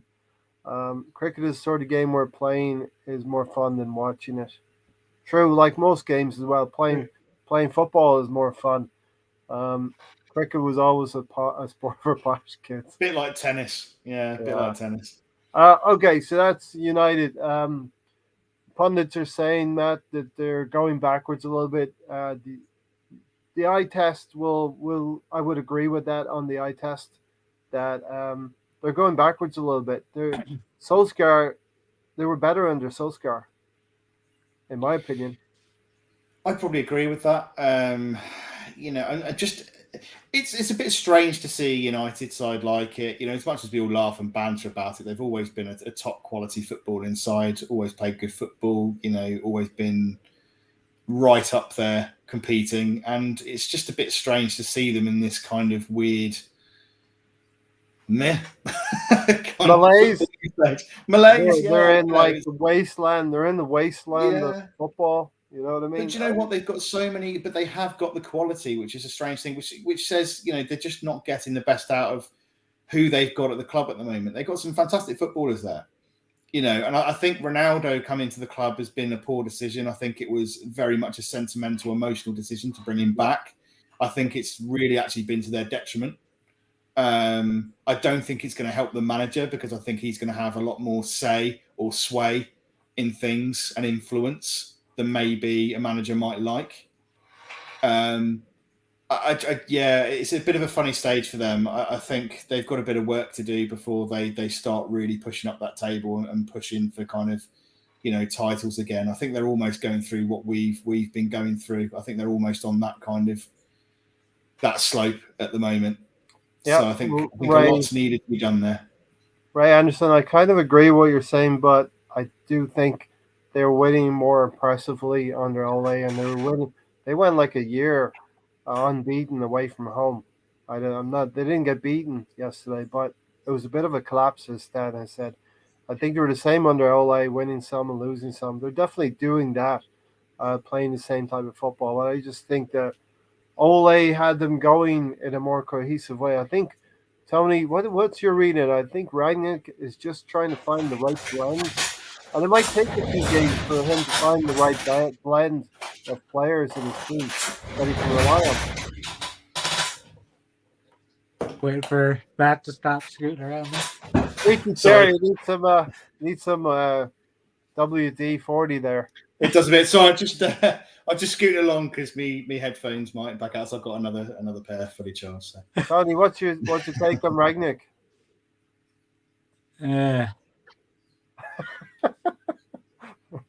Meh. I'm loving every minute of Man United's collapse, says Stan. But to me, I think Ole was doing good. I know he kept wanting him sacked. But what did they finish? They finished second and third under him. To me, they just didn't do the right business this summer. Yeah. They don't have the youth that we do. They don't have the young players. I do have Stan's buddy. I want to know what Stan thinks if we should go for Donnie, get a loan, Donny get Van a de Beek. Of midfielder course, player. Stan's going to say that. Listen, full disclosure, at the end of the season, we're going to reveal predictions at the beginning of the season. I'm going to say it right now. I predicted Man United to win the league. I got caught up in the Ronaldo You enthusiasm. have to remind me, Ray. I got confused last year who I picked. So Yeah, I will have to remind you because you'll probably pick the winners and I'll have to tell you you were wrong. Rafa is gone, Everton in shambles, and we managed to lose to them. Yeah, that's a head scratcher, really. Definitely. Stan, I'm right there with you, waiting for Chelsea and City. Yeah, so you love to see it. Man United faltering. Matt, let's go to the other one. Did you see the West Ham game today? No, I've been. Do you know what? The last day and a half, I've been in and out of IKEA trying to sort out a home office for my partner. All right. So she's starting to work from home. So I've been in and out carting boxes up our bank and realizing how unfit I am. So no, I didn't catch the game, sadly. But also I know the result. But yeah, let's hear all the Norwegian names for the furniture you're to buy. Yeah. Oh, do you know what? Some of the names are hilarious. It's yeah. Yeah, Rafa can go back to his job as a waiter at least. He's what was that? Faulty Towers? Yeah. Yeah. What was the waiter's name? Faulty Towers. Manuel. There you go. Yeah. Yeah. They have a lot of experienced players. So, yeah. Listen, Tony, Leeds. Did you see the Leeds game? No, I did not. Oh, the two of you are terrible. I don't know what to say about you. Arsenal wasn't playing, right? I'm just joking. Lives go on. I thought Leeds were very, very good value for it, and I was actually watching Liverpool and Leeds. Thought Everton are going to go for Lampard. 3 goals from that Hamilton. I can't remember. And there I am castigating you for not watching the game, but a hat trick for the kid. West Ham are blaming it on injuries. They're blaming it on their schedule, and I think this is another reason why if Man United are faltering, Matt, and West Ham are involved in Europe, the West Ham legs are getting tired at this time of the season, and they're going to be looking to go into the January market and get some players as well. Yeah, you think they'd have a dip at some point. They seem to be just continuing on a good kind of pace at the moment, but you think at some point West Ham will slow down and have the odd blip and lose and drop points. So I'm fairly confident that will happen at some point. Like I say, we need to strengthen. I think other teams naturally will strengthen around us. Mm-hmm. It's going to be an interesting run-in between now and the end of the season because, we tend to have a bit of a roller coaster historically. We never have a consistent season, do we? So, yeah, and you all, maybe not you, Matt, but Tony was definitely yelling at me because he didn't understand or didn't want a roller coaster season, Tony. I don't think you have a choice. This is the Arsenal, my friend. This is how we roll. I think if you're a football supporter, you want to have a roller coaster season because you want to win a game in the last minute. That's the ups. You don't want to lose, but you're going to lose games you thought you were going to nice, consistent form, Ray. You want W's. You want W's all the way across here, don't you? I'll start from here, all the way across from there. There are way too many L's in there. Yeah, but you know what? We've been far more consistent this season than we have for a long, long time. And bar the 3 games at the beginning of the season, we've actually done phenomenally well. I think we've had maybe 2 games. I think we had the Everton game and the United game where we had a bit of a brain fart. And the Crystal Palace, we were doing pretty bad. Yeah, but people argue about. You could argue that about Brighton as well. But to me, they're hard. That was a hard fought game. Crystal Palace, yes, you could argue that. But really, the 2 for me were United and Everton, and 2 games out of the game so far. I think that's not bad going. I think historically the issue we've had has been injuries. So far, touch wood, it's not been too bad for us, and they've been fairly short term. So yeah, I think we're doing well. We're on the up and up. Arteta seems to be keeping them motivated and kind of hungry. we are seeing a little again. The Forest game. Not sure what was up with that. So we're going to see. We are going to see with a young team. We are going to see blips for sure. And you're talking, Matt, about the Everton and United game, and we all felt, oh, this is not really the way we've been playing. I think we got. Yeah. I don't know what happened. We got in our heads a little bit. Maybe it was the Aubameyang thing that happened. Yeah. That unsettled the players a little bit, but we kind of got scorched there in both of those games, and we wondered what would happen in the intervening games. And I'm looking here, obviously, with Southampton, 3-0 home win was vital, and that first goal playing out from the back, the Lacazette goal, which actually has been given as the Arsenal's goal of the month. Lacazette picked up that award. Fantastic team goal. Team goal. Yeah. We went on. We went on to beat West Ham 2-0 and Leeds away from home. I mean, we've done really well. I mean, to be honest with you, I think the positive thing that I've seen is that where we've had a blip, we've picked ourselves up pretty quickly. We haven't let it run into a 5-6 game run of poor form. We've had 1 or 2 games, and then it's been straight back to much better performances, and then a run of 5 or 6 games on the bounce where we've got wins and picked up points. So that's really positive, because every team is going to lose games in the season. It's that in itself isn't necessarily a problem. It's how quick you pick yourself up, you change, you realise the issues that you've had, and you change it around for the next game, and you go out and you go and win and pick up the points. And we've done that. So that's a credit to them. And then you're now seeing them gelling, they're fighting for each other, the motivation's there. You can see that Liverpool game, the City game, playing with 10 men, they're working their absolute socks off. The work rate's phenomenal. Lacazette against Liverpool, geez, ran his absolute socks off. Yeah. That was leadership, if you saw it from one of the elder players. Really good, really good. Yeah, so imagine how many points we could have gained if we actually had Lacazette early in the season. I agree, Tony. I think we should have Martinelli. Yeah. We would have scored more goals. We could have picked up wins where we had those draws, maybe Brighton, Crystal Palace. Obviously, he saved us at Crystal Palace as well. The Assemble said, really, that's Arsenal for you. Forever underachieving, always looking on the bright side of life, and never addressing the real issues. Give me a bit of a Monty Python feel there. Emi Martinez had another howler for Villa. Tony, there's your cue. Emi Martinez had another howler for Villa. Come on, stick it to me. Come on.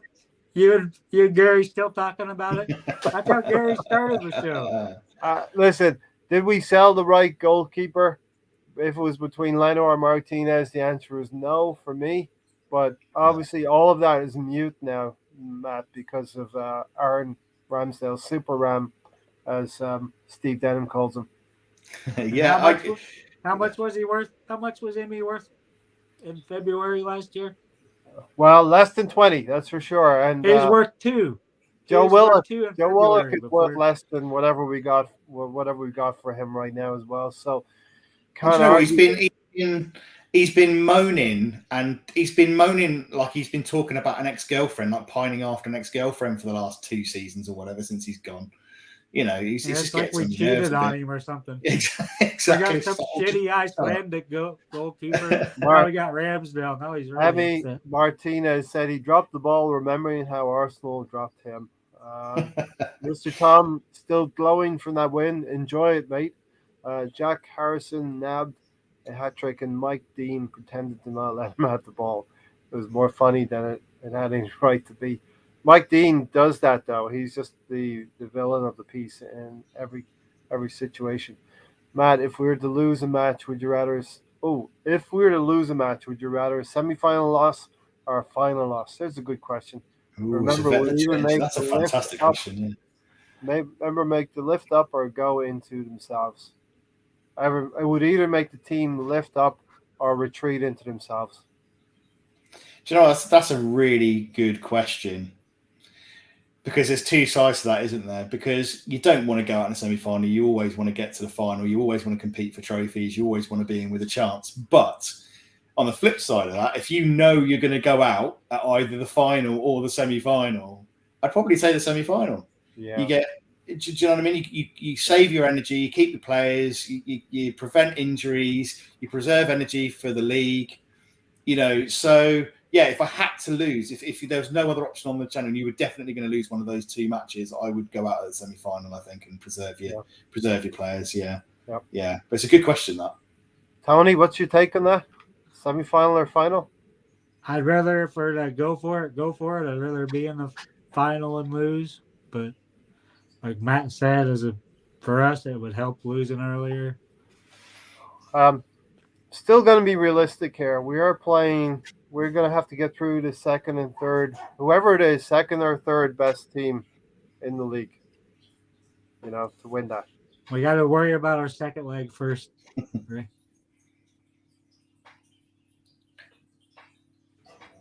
Should we be offering Laka a new deal?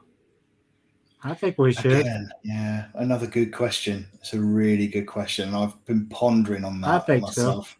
So.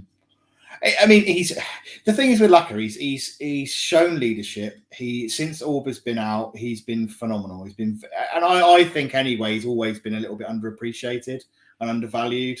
He works hard for the team. Yes, he doesn't score 25 goals a season, but he provides so much more than goals to the team. And you see how much we miss him when he's not there.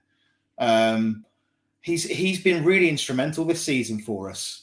Really instrumental in kind of our creativity, holding up the ball, linking up with players, kind of keeping things ticking along up the top end of the pitch. I think based on his performances this season, I would give him a new deal.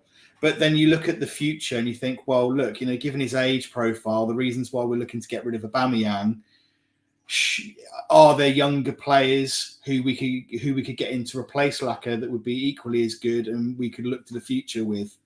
So there's two arguments to that. I'd probably go with the latter, but in the summer. So I would certainly keep him to the end of the season, but then maybe look at bringing in an alternative and saying, thank you very much. You've been absolutely professional. You've played phenomenally well. You're very much appreciated, but, time now to move on to someone younger we can build our future to, because these are the kind of legacy players now. Obviously, Xhaka for different reasons. Xhaka, we need to kind of cut our losses and move on from that. Lacazette, Aubameyang, move them on. Lacazette's been brilliant this season, but his age shift him. Let's make a clean start of things. There's players out there that can do it. It's going to be difficult, but what was Emmy complaining about Cavani? The ball went right into the midriff. Tony, this is a little bit like a hockey play where you have a screen in front of the goalkeeper. Completely legal for me. You can't complain as long as he's onside. He can be in the vision of the goalkeeper. Yep, I don't see anything wrong with it at all.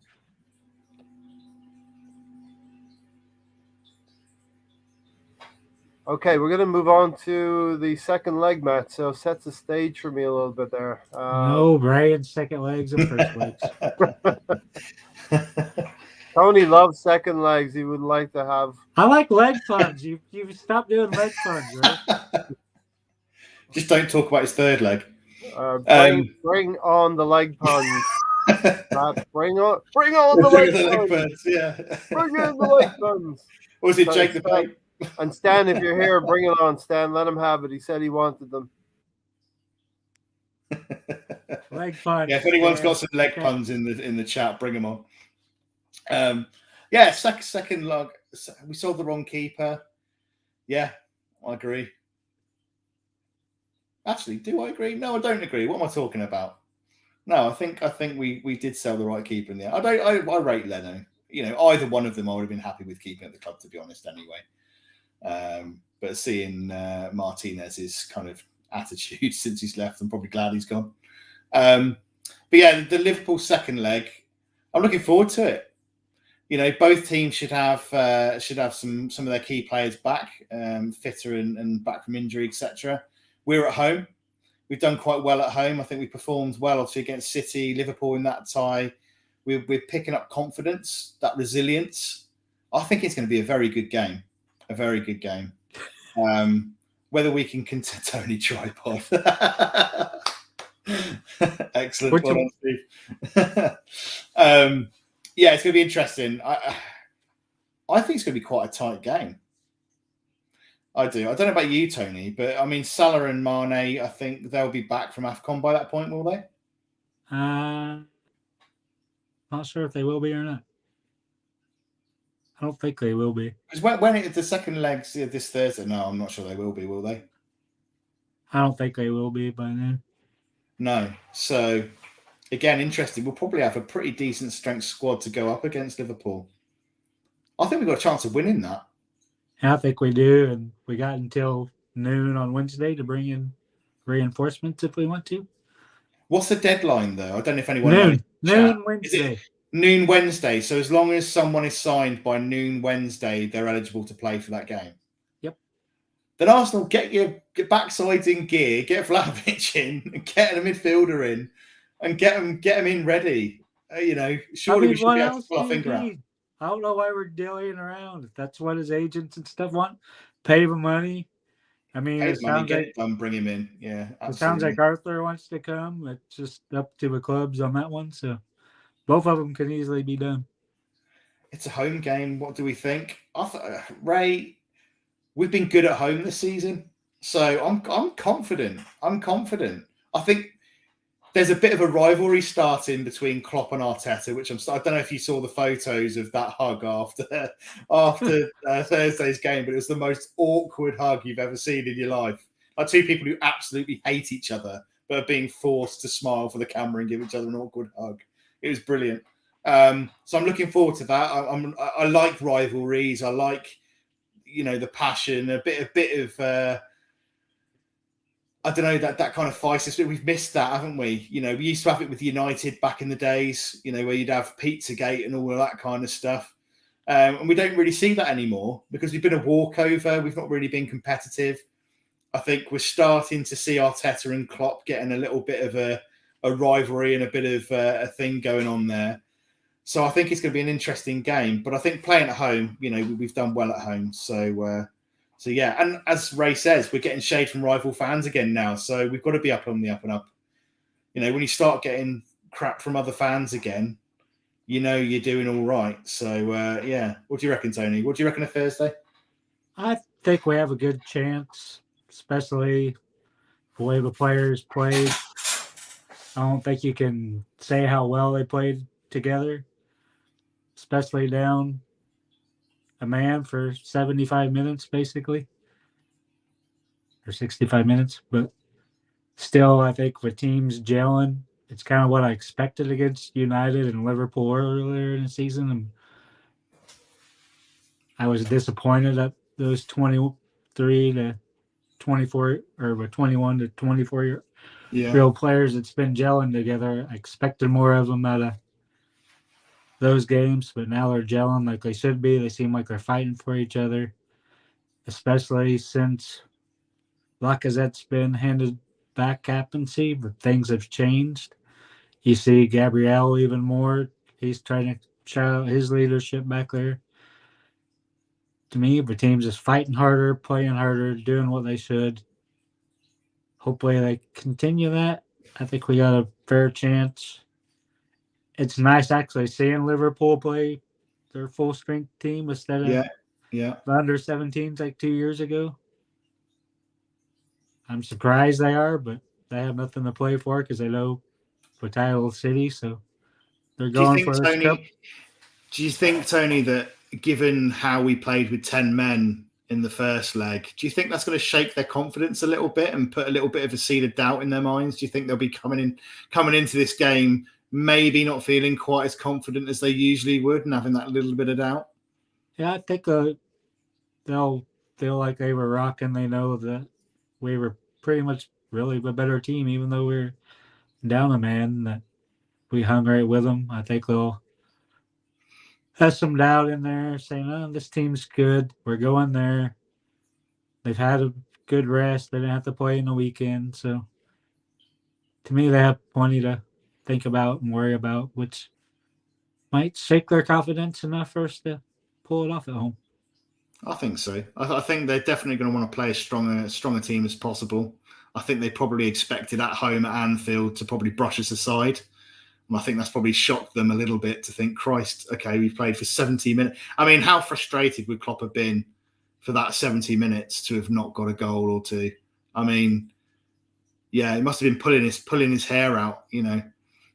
So yeah, I think that's going to work in our Not even a shot favour. on goal. That's what just No, and that's phenomenal. That is phenomenal as well. I mean, you can't underestimate how good that is to go to Anfield and give them absolutely nothing. You know, it's phenomenal. It was a monumental performance. Sure changed my opinion on Ben White. He was phenomenal in that game.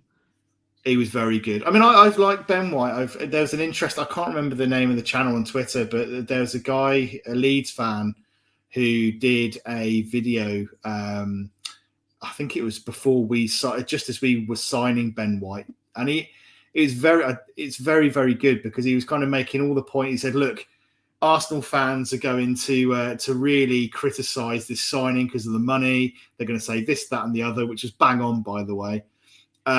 But give him a few games and he'll prove to you exactly why he's so good. And do you know what? Every single point that he made was bang on. I think I've retweeted it on my Twitter account, ASC Red Dream. So it's worth checking out, actually. I think I tweeted it yesterday or today. So, yeah.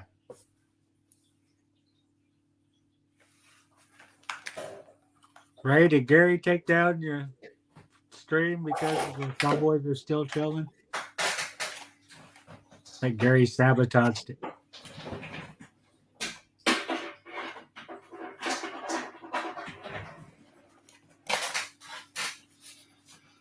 Matt's back with his second headphones. Can you hear me okay? Yep. I think Gary pulled down Ray's stream because his Cowboys are losing.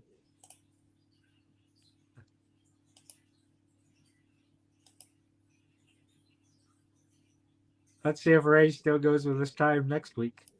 The later one.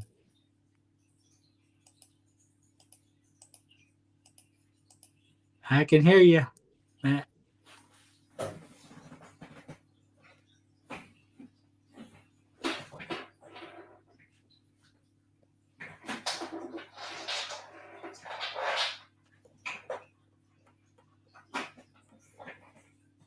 Matt, are you fighting gremlins?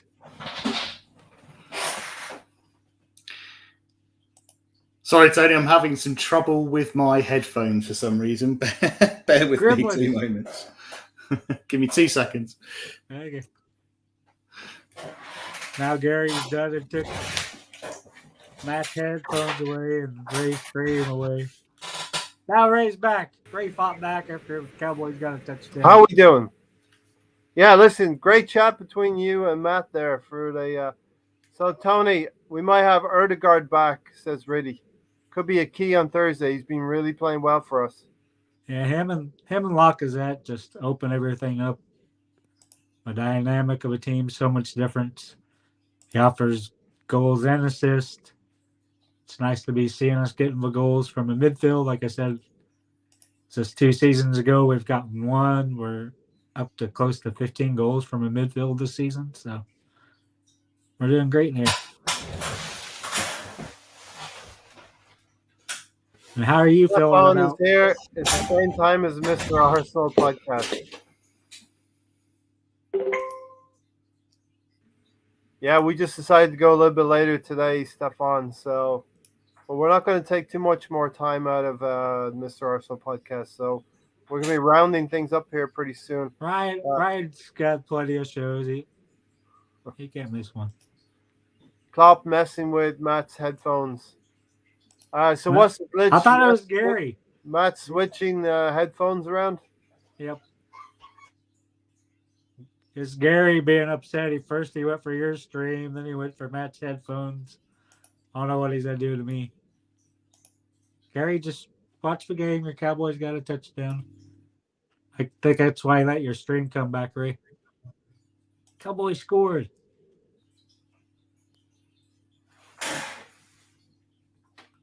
Matt still fighting his headphones. Matt, are you good? I'm back. Damn gremlin. Sorry about that. I had some issues with my headphones for some reason, so I'm back. if you hear any feedback, I've got you going through my speakers now. So keep going anyway, Matt. I got to drop out for a few more minutes. I'll be back toward the end of the show. But yeah, talk about the performances on Thursday and listen, talk about Liverpool as well today. I don't know if you saw the game, but it was a workmanlike performance. But I don't think they actually. You said you were busy at IKEA, so Firmino scoring, Oxlade-Chamberlain, and somebody else scored at the end. But it wasn't a brilliant performance. It was just a performance you'd expect from Liverpool playing at home. Nothing to be afraid of if you're Arsenal playing at the Emirates on Thursday night. Liverpool will come in, but we still have to respect the opponent, right? Yeah, definitely. I think, Liverpool are a top quality side. We've said this all season. They're not sat second in the league, behind City for no reason. So we although we're playing at home, we're on good form. We've played fantastically well with 10 men against two of the best in the league. So it gives us confidence for sure. But we can't sit there and be complacent. So, we still have to go out with that same level of intensity, play with that same level of energy, try and be creative and not sit back, try and go and get the goals because we need them now. So I want to see us go out there and play some confident football. Like you say, they've got the likes of Oxlade-Chamberlain, not worried about that.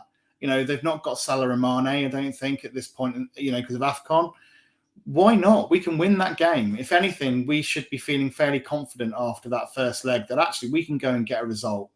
If we can give them nothing with 10 men, then we should be able to do the same, but go and create down the other end as well with 11.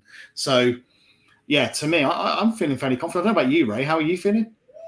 I'm feeling pretty confident as well. I thought there was some comment about Ramsdale being a bit shaky. Listen, if you're going to be shaky anywhere as a young goalkeeper, it's probably going to be Anfield. It's probably going to be the Etihad. But coming back to the Emirates, I think you should feel more comfortable and play your own game. I don't think he was shaky until the last 15, 20 minutes when he kept going out there batting balls. He probably shouldn't have been batting away. I was scared that he's running around as much as he was. I don't think he's really shaky until near the end. I thought he was pretty solid. Tony, I think there's psychology to that you're playing with 10 men and you get toward the last 15, 20 minutes of the game. You're actually getting a little bit more nervous because Liverpool are pushing. Minamino, I believe, had a great chance as well. And there was a little bit of a chuckle about that from one of our players, Ben White. But coming back home at the Emirates, familiar surroundings, the Assembled has asked the question, Tony, do you think Arsenal will attack or defend? That's the conundrum. It's who's got the solutions to the problems posed that will come out victorious. A great comment here. And we have to be positive going forward. We have to be attacking especially if Odegaard's back. We got to be going at them. We can't sit back and just rely on the counterattack. To me, we need to go attack them. We need early goals. We have Lacazette setting back, so we're going to have to really need Odegaard, Saka, those type of players to be open to score, or Martinelli. I'll just be going after him. It's a semi-final. You just go out there and play your hearts out and try to outshoot them and beat them. You should have confidence from last week with defense. We know what we can do on defense, but we need attack as well. I think, like you see, when you play against City and Liverpool and you press them, you don't give them any time, you're high energy, you're playing your kind of football and you're being positive. They've tended to struggle with that because City, for example, I don't think many teams have actually played against City with that kind of intensity and that level and been that positive against them. And as soon as you did that, suddenly it's like they don't know what to do. They struggled with it. And I think Liverpool would be the same. I think if you go out and play positive football, attack them, press them, work hard, I think we've got more than enough in the bank. We've got good enough players to go out there and get a good result. I think, like Tony says, you have to be positive. You have to go out there and really go for it. Matt, you also get a feeling that Jurgen Klopp knows and he can see this Arsenal team coming forward. And I think Liverpool and Chelsea value this competition now because Manchester City are walking away with the league. Liverpool are hanging in there. They've got 2 games in hand. They're 14 points. Now it's 1 game in hand with 11 points behind. So they really need to win their games in hand. That Crystal Palace game, they're going to have one eye on as well. Yeah, they've got a few plates spinning. I think, like I say, they're going to have one eye on this competition because, like I say, City are, 11 points ahead in the league. At this point, unlikely to catch them, I think, especially with how City have been playing. So their chance of silverware this season is probably looking at this competition. So they're going to want to go out and play. They're going to want to go out and be positive, just like we are. So it's going to be interesting. I'll be interested to see whether the teams are quite cagey to start with, and whether we start to see more pressure in the second half to push for goals. It's going to be fun to see how that plays out. Whether it will just be gung ho football for 90 minutes, or whether it will be cagey for 50, 60 minutes, and see the last half an hour the two teams just going for it, ping pong football, trying to see who can kind of grab a goal. Kind of like you versus your headsets and your chair there. Yeah. Oh, technology is meant to help you in life, isn't it? It's but it never really works that way, does it? This new setup isn't working for you. That two-computer setup just. You need the beverages. Where's your beverages? It's because today it's non-alcoholic, Tony. I should go back on the alcoholic beverages. It always works when I've got alcohol in my hand. As soon as I've got non-alcoholic squash or something like that, it doesn't work. I think, like, who was it? Said, I was trying to see. Yeah, Riddy, Klopp messing with Matt's headphones. The psychological warfare has begun already. Tony, speak a little bit about you felt we never valued this competition. I feel it was because we were in Europe for 25 years.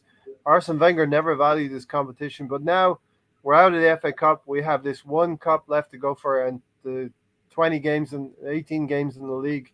We have to value this competition, and 0-0 in the first leg. We have the psychology probably will be that we have to push. The players might think we have to push in the second leg. Yeah, I think we definitely have to push. We got to be out there attacking. Our biggest hope is that Odegaard's cleared from COVID. I'm sure his health is probably up there because it doesn't seem like any of the players are really getting that sick.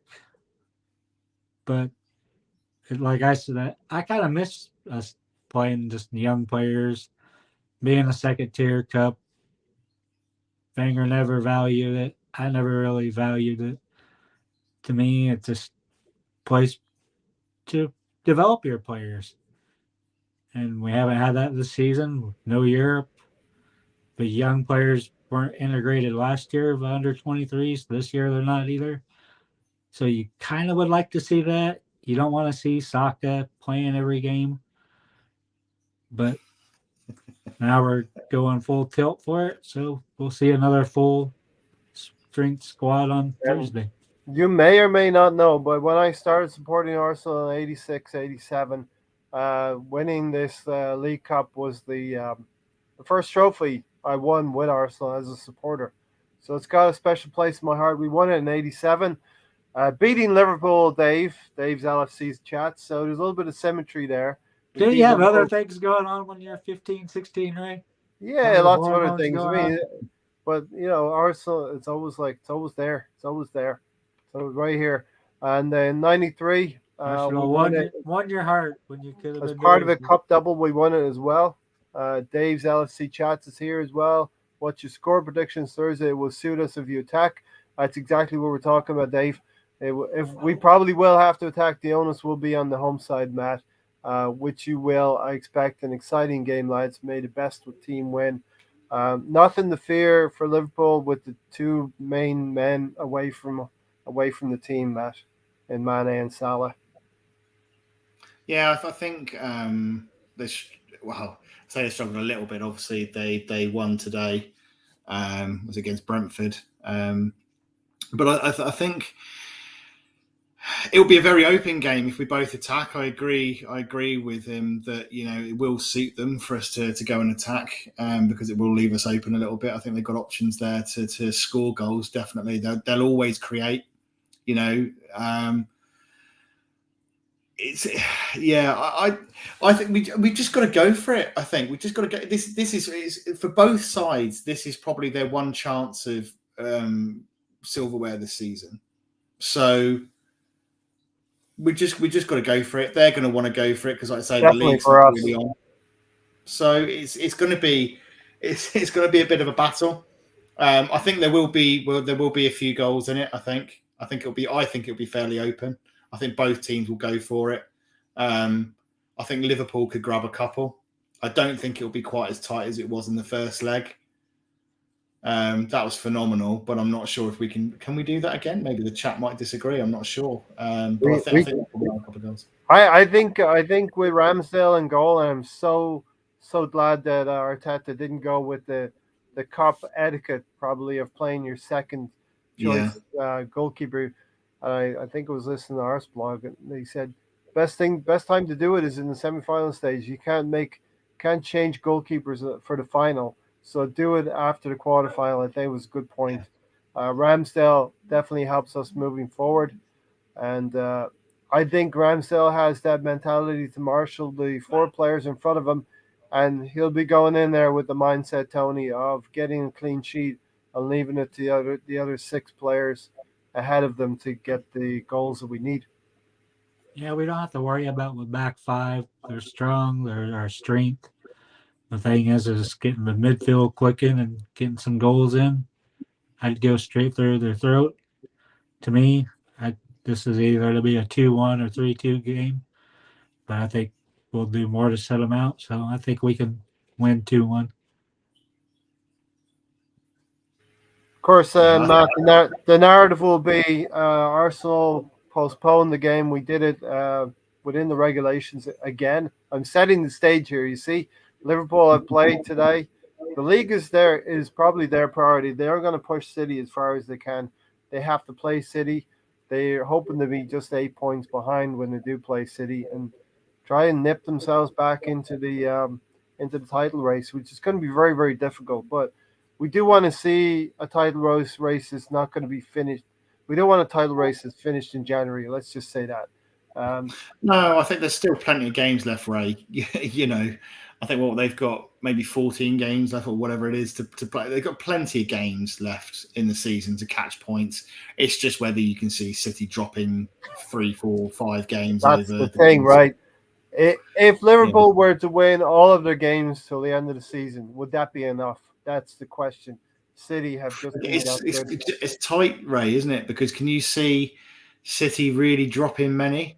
No. That's losing 2 games and drawing 2. I mean, that's probably the threshold of what could happen. Liverpool are at that point where they probably can't lose any more points. We're talking about an 8-point deficit, and Liverpool facing City and having to beat them. City has 16 games left, says Ray. Liverpool has 17. It's going to be tough, says Dave. City are in the driving seat big time, and that's where they are. But that's what we're going to have to do if we are going to improve. We want to be in the position where Liverpool are in right now. 2 years, maybe next year. Who knows? Who knows? Yeah, I think we've got a long way to go before. Nobody's been murdered. That's my kid screaming. He's screaming bloody murder, Ray. And people ask me, why do you have a podcast at such a late hour on Friday morning or Thursday night? That's the reason. And on Sundays, I got to get him settled in such a way that he doesn't do that. But anyway, yeah, Liverpool. So it's just the sounds that Spurs fans are making at the moment, Ray. That's fine, you know. That was the scream of rival fans, Matt, that do not like what Arsenal. Oh, I think, Ray, are you sure you don't have anybody in the basement? I always get accused of it. Yeah. Was that Klopp? Yeah, maybe. Klopp screaming when he heard Arsenal. Was that Jamie? Nice one, Reddy. Nice one. What an absolute idiot that bloke is. Honestly, don't get us started on Jamie O'Hara. Yeah, listen, Matt, that's where we want to be. Liverpool have had such a fantastic team over the last 5 years. Because City are there, Liverpool have, I say this with the greatest amount of respect, they've only won one Premier League title because City have been there in their way. Now, fair play to them. They won the Champions League as well. But that's how difficult it will be for us as well in a couple of It's years. incredibly difficult. I mean, you look at Liverpool, Chelsea, and City, and the quality in each of those three sides. To break into that top three and compete with those three clubs at the moment is phenomenally difficult to do. Yeah. You know, to be pushing for fourth place, I think, is a fantastic place to be at the moment. Yeah. I think it's probably exceeding where we probably realistically should be at this point. I think if we end up getting fourth place at the end of the season, we would have done very, very, very well. Very well.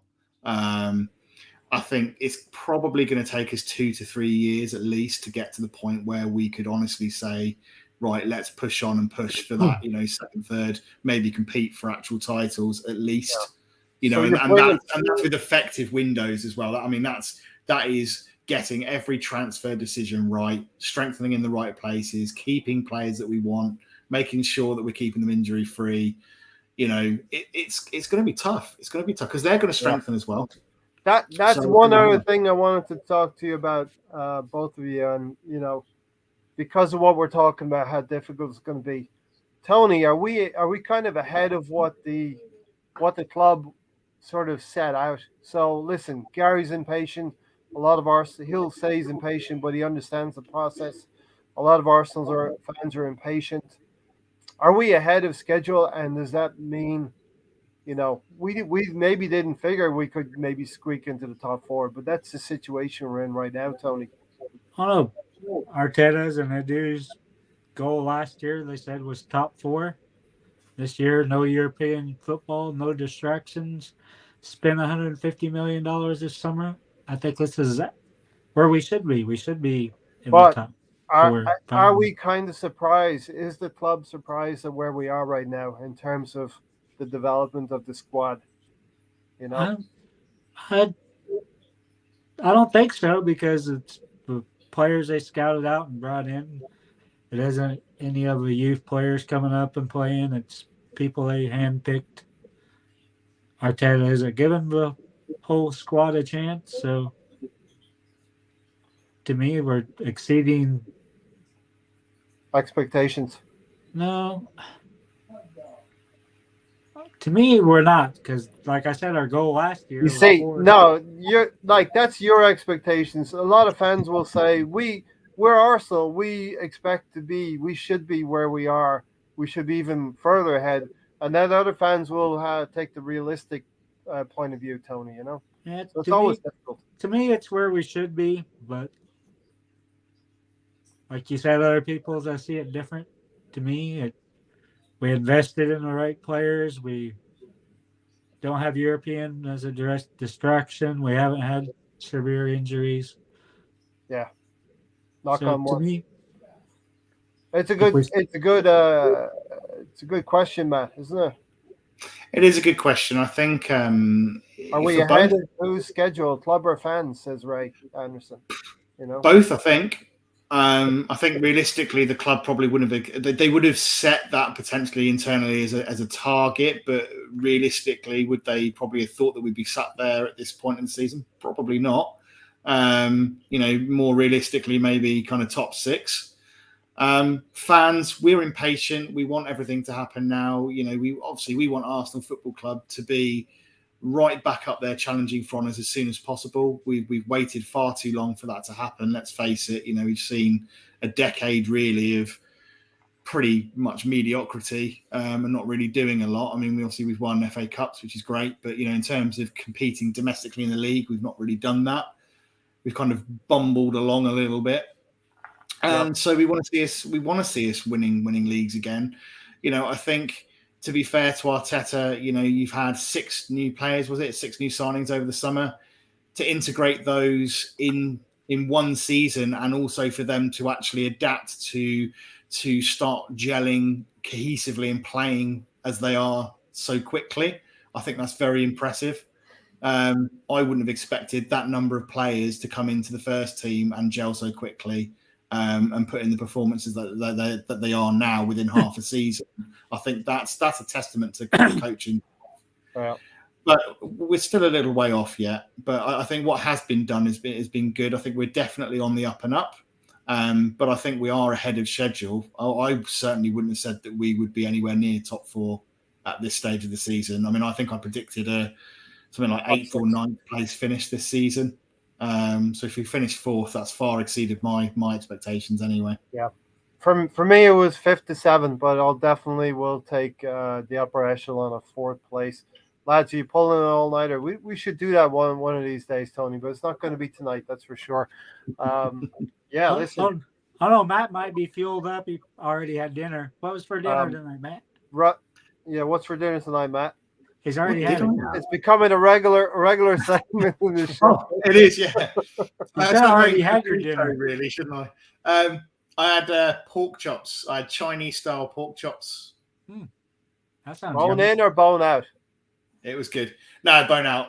Bone out. Okay. I got some center cut pork chops. Gotta watch out for those tiny bones. If they're bone in, you gotta watch out for those tiny little sharp bones. That might be my dinner tonight. I got some pork chops in the fridge. Reddy says I want to win trophies irrespective of where we finish. Tony, we want to win this trophy, okay? I mean, it's Liverpool and it's Chelsea potentially. Tony playing on Tuesdays and Wednesdays in Champions League. So Tony, in the league, we've won. I think. What's our record at home, Tony? We've lost to Chelsea. We've lost to City, in very different circumstances. While you're looking that up, Tony, or if you don't have to.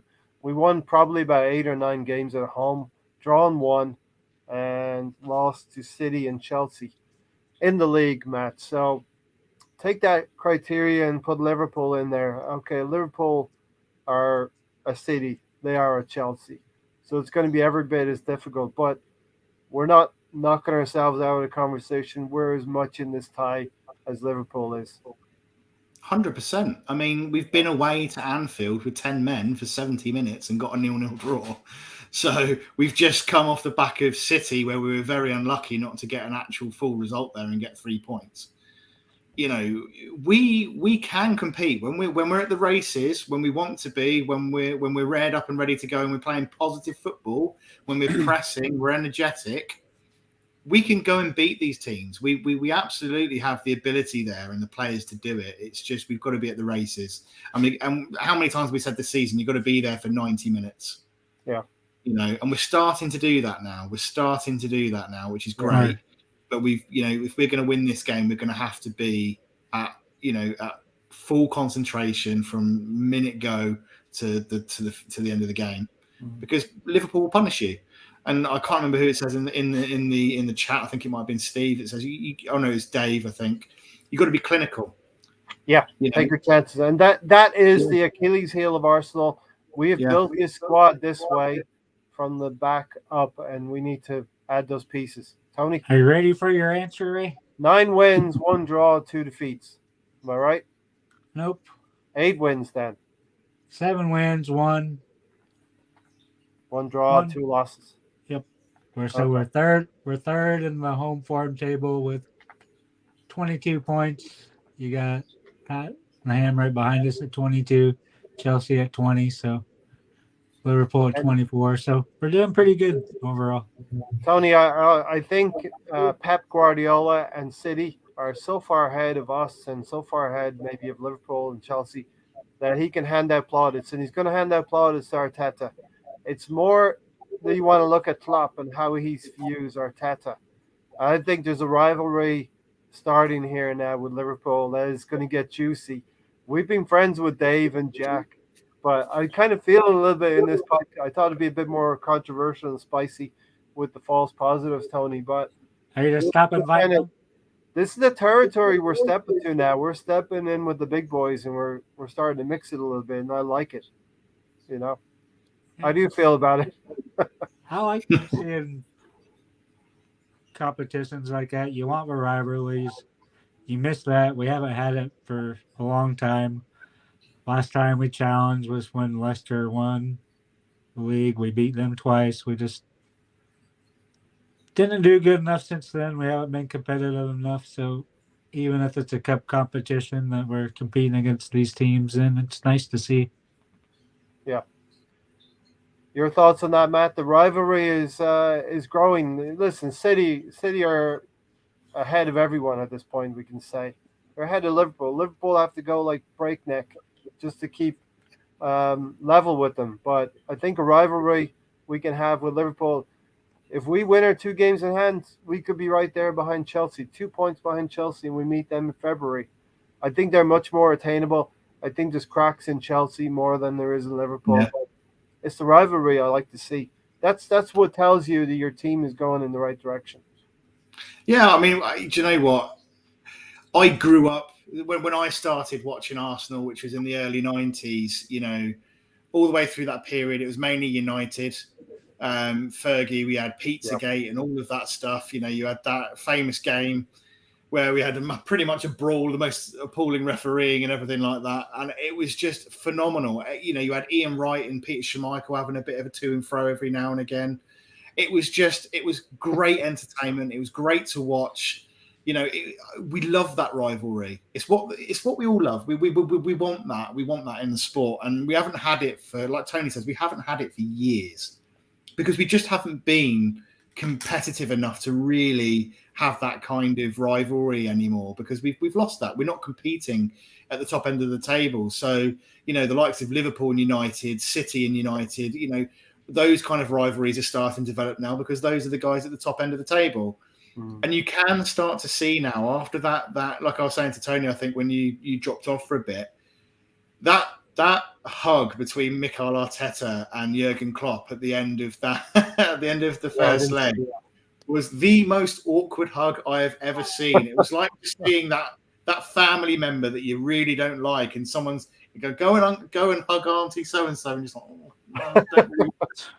Well, at least Auntie so and so would give you some money once in a while, so it was bearable. You know what I mean? You can see that rivalry going, and like I say, that first game, Scrappy Doo. You can see there's a genuine bitterness, I think, between them, and I think that is going to develop over time. So I wouldn't be surprised. What I love, Matt, is the cycles, and hopefully Arsenal are coming. We're orbiting back toward the sun. Yeah, we're going to be doing this against Liverpool. I remember we were pretty good. Liverpool were a good team in the late '80s, and we went to Anfield, beat them. But that Manchester United rivalry, that was a real equal rivalry. It looks like Tony just dropped out because Sam has challenged him here, as Tony complained about lack of transfers. It just looks bad, Tony. That's all I'm saying. It might have been a legitimate reason he dropped out. You know what I mean? Is there anything else you wanted to chat about, Matt, before we get out of here? Well, I just think it's a shame that we didn't obviously have the North London derby. Although I think it was personally, I think it was the right thing to do for us to do it. It's a shame that we didn't have that, but I just really hope that we make the most of that time that we've now got between now and Thursday. Yeah. To rest up. The players are up for it. They're ready for the fight. They've had that extra bit of time to prepare. I just want to see us come out and really go for it because, like I say, that is the one bit of silverware we can win this season. And I'd like to think that actually this Liverpool side are there for the taking. I do believe that. I think we can do this on Thursday and go and get that result. I'm feeling positive. But I want to see signings before that game. I think Tony said that we've got noon on Wednesday to be able to register someone to be available to play. Could be interesting. Yeah, and somebody asked about Granit Xhaka. I think they were asking about the amount of time he'd been out through suspensions. I think this sending off was for 2 games. I'm not entirely sure about that. And Tony's here. Tony, the Xhaka suspension, is that for 2 games? I think it's 2 games. From what I understand. And I have to hit you up with this one because it looks suspiciously like you dropped out when you got this question from Sam Greenwood. No, I think it's just Gary still being mad because his Cowboys are down 16-7. They're losing 16-7.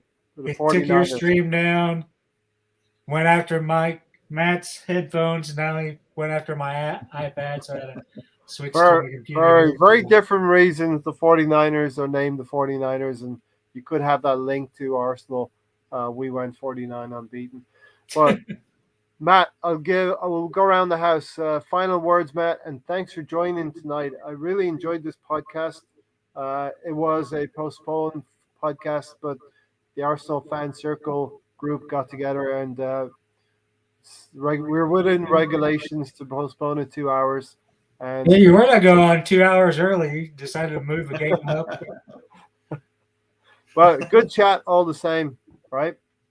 No game to talk about. There's always good stuff to talk about with Arsenal, though. With Arsenal Football Club, there is always plenty to discuss and always plenty to chat. I was going to say the chat's been really good tonight. Thanks to everybody. You're great as always. The regulars like Russ and Riddy, etc., and the assembled and Steve. It's so good to see everybody coming back every week to watch us. So thank you very much. But yeah, just looking forward to the games. I think I've just looked at the Xhaka situation. I think he was going to miss the North London derby in the second leg against Liverpool. It's two matches. Now it's going to be the second leg and Burnley. Yeah. Aha. Yeah. You know which I'm going to watch. You're going to the Burnley game? Yeah, I'm going to the Burnley game. I managed to get tickets. So great stuff. I'll be my birthday as well on the 23rd. So, hey, can you bring a win back for us on next Sunday? Cheers, Steve. Bring a win back for us, okay, Matt? Of course, you're a regular, Ray. Of course you are. I've just got mild dementia and my brain is terrible. So sorry, Ray. Listen, if you can't remember everyone, you know what I mean? It's the grey hair. See all this? I'm older than you. I know it's really showing up tonight for some reason. It's your new setup. Your headphones might not work, but your camera's showing your gray hair. Tony, I was feeling a little bit like, okay, I wanted to watch the Eagles today, but then I was a bit like, meh. Can I do a podcast? Will we do one or not? And, I had to move some things around here. But, I'm glad. I knew I would be happy to do it once I got it going. But, you kind of like, is it wheels up or wheels down? You were asking today. If I was ready to go, I had plenty to say. Me and Sam's been going at it for 2 days over the game being put off. Do you feel like you got your point across today, Tony? You got all your views out? Yeah, I got it mostly out. I still got to get my views out on Xhaka on Thursday since I was stuck waiting for insulin, but that's a whole different story. Yeah. That wasn't related, was it? What wasn't related? Your blood sugar levels weren't related to Xhaka, was it? It could have been. Listen, I've been taking cortisone, like a really high cortisone pill. So, Matt, my sugar levels have been up. If you take the viewpoint that your relationship depends or is influenced by the results of Arsenal, which I would agree, right? Everybody's mood is good or bad depending. Then you take the viewpoint that Granit Xhaka directly influences that because he influences Arsenal results a lot of the time, right? Yeah, that's why my blood sugar has been fucked. So I wonder how many times Granit Xhaka is responsible for Arsenal fans' relationships at home. A little bit salty, a little bit angry coming out of a game. But listen, I always feel like you should set that aside. That's why I try to do podcasts the day after or hours later. It's very different tone when you go right after. It's peer pressure. Tony wanted him to do it. We agree on Xhaka at least. Listen, great podcast today. Thanks, Tony, and thanks, Matt. Yep. Thanks, Matt guys. here for watching, everyone for watching, and we'll get out of here. See you Thursday night. Usual time, usual bad place, right, Tony? Yeah, hopefully Gary's back. I don't know if they'll be okay after his Cowboys lose tonight. Yeah. Maybe he's fixing his Peloton bike, getting it all lubed up and ready. Like Matt needs to do to his chair over there. I think during the regular season, I definitely need to grease up the chair. I think you should go back and look at our 3-year anniversary podcast because Gary was definitely watching the Cowboys on the side while he was on that podcast. Look at his face. He doesn't look happy at all. The Cowboys are probably losing or not playing well. Well, listen, thanks everyone for dropping by. The 12th man, you were all great in the chats here. And of course, couldn't have done it without you two. And I love the fact that I had to duck out and the two of you, Matt, you just picked up, Tony, you just picked up the conversation. Yeah. It kept it going. That's what even with Gremlins fighting off Matt's headphones or Gary tapping into him, Klopp, whoever was messing with his headphones.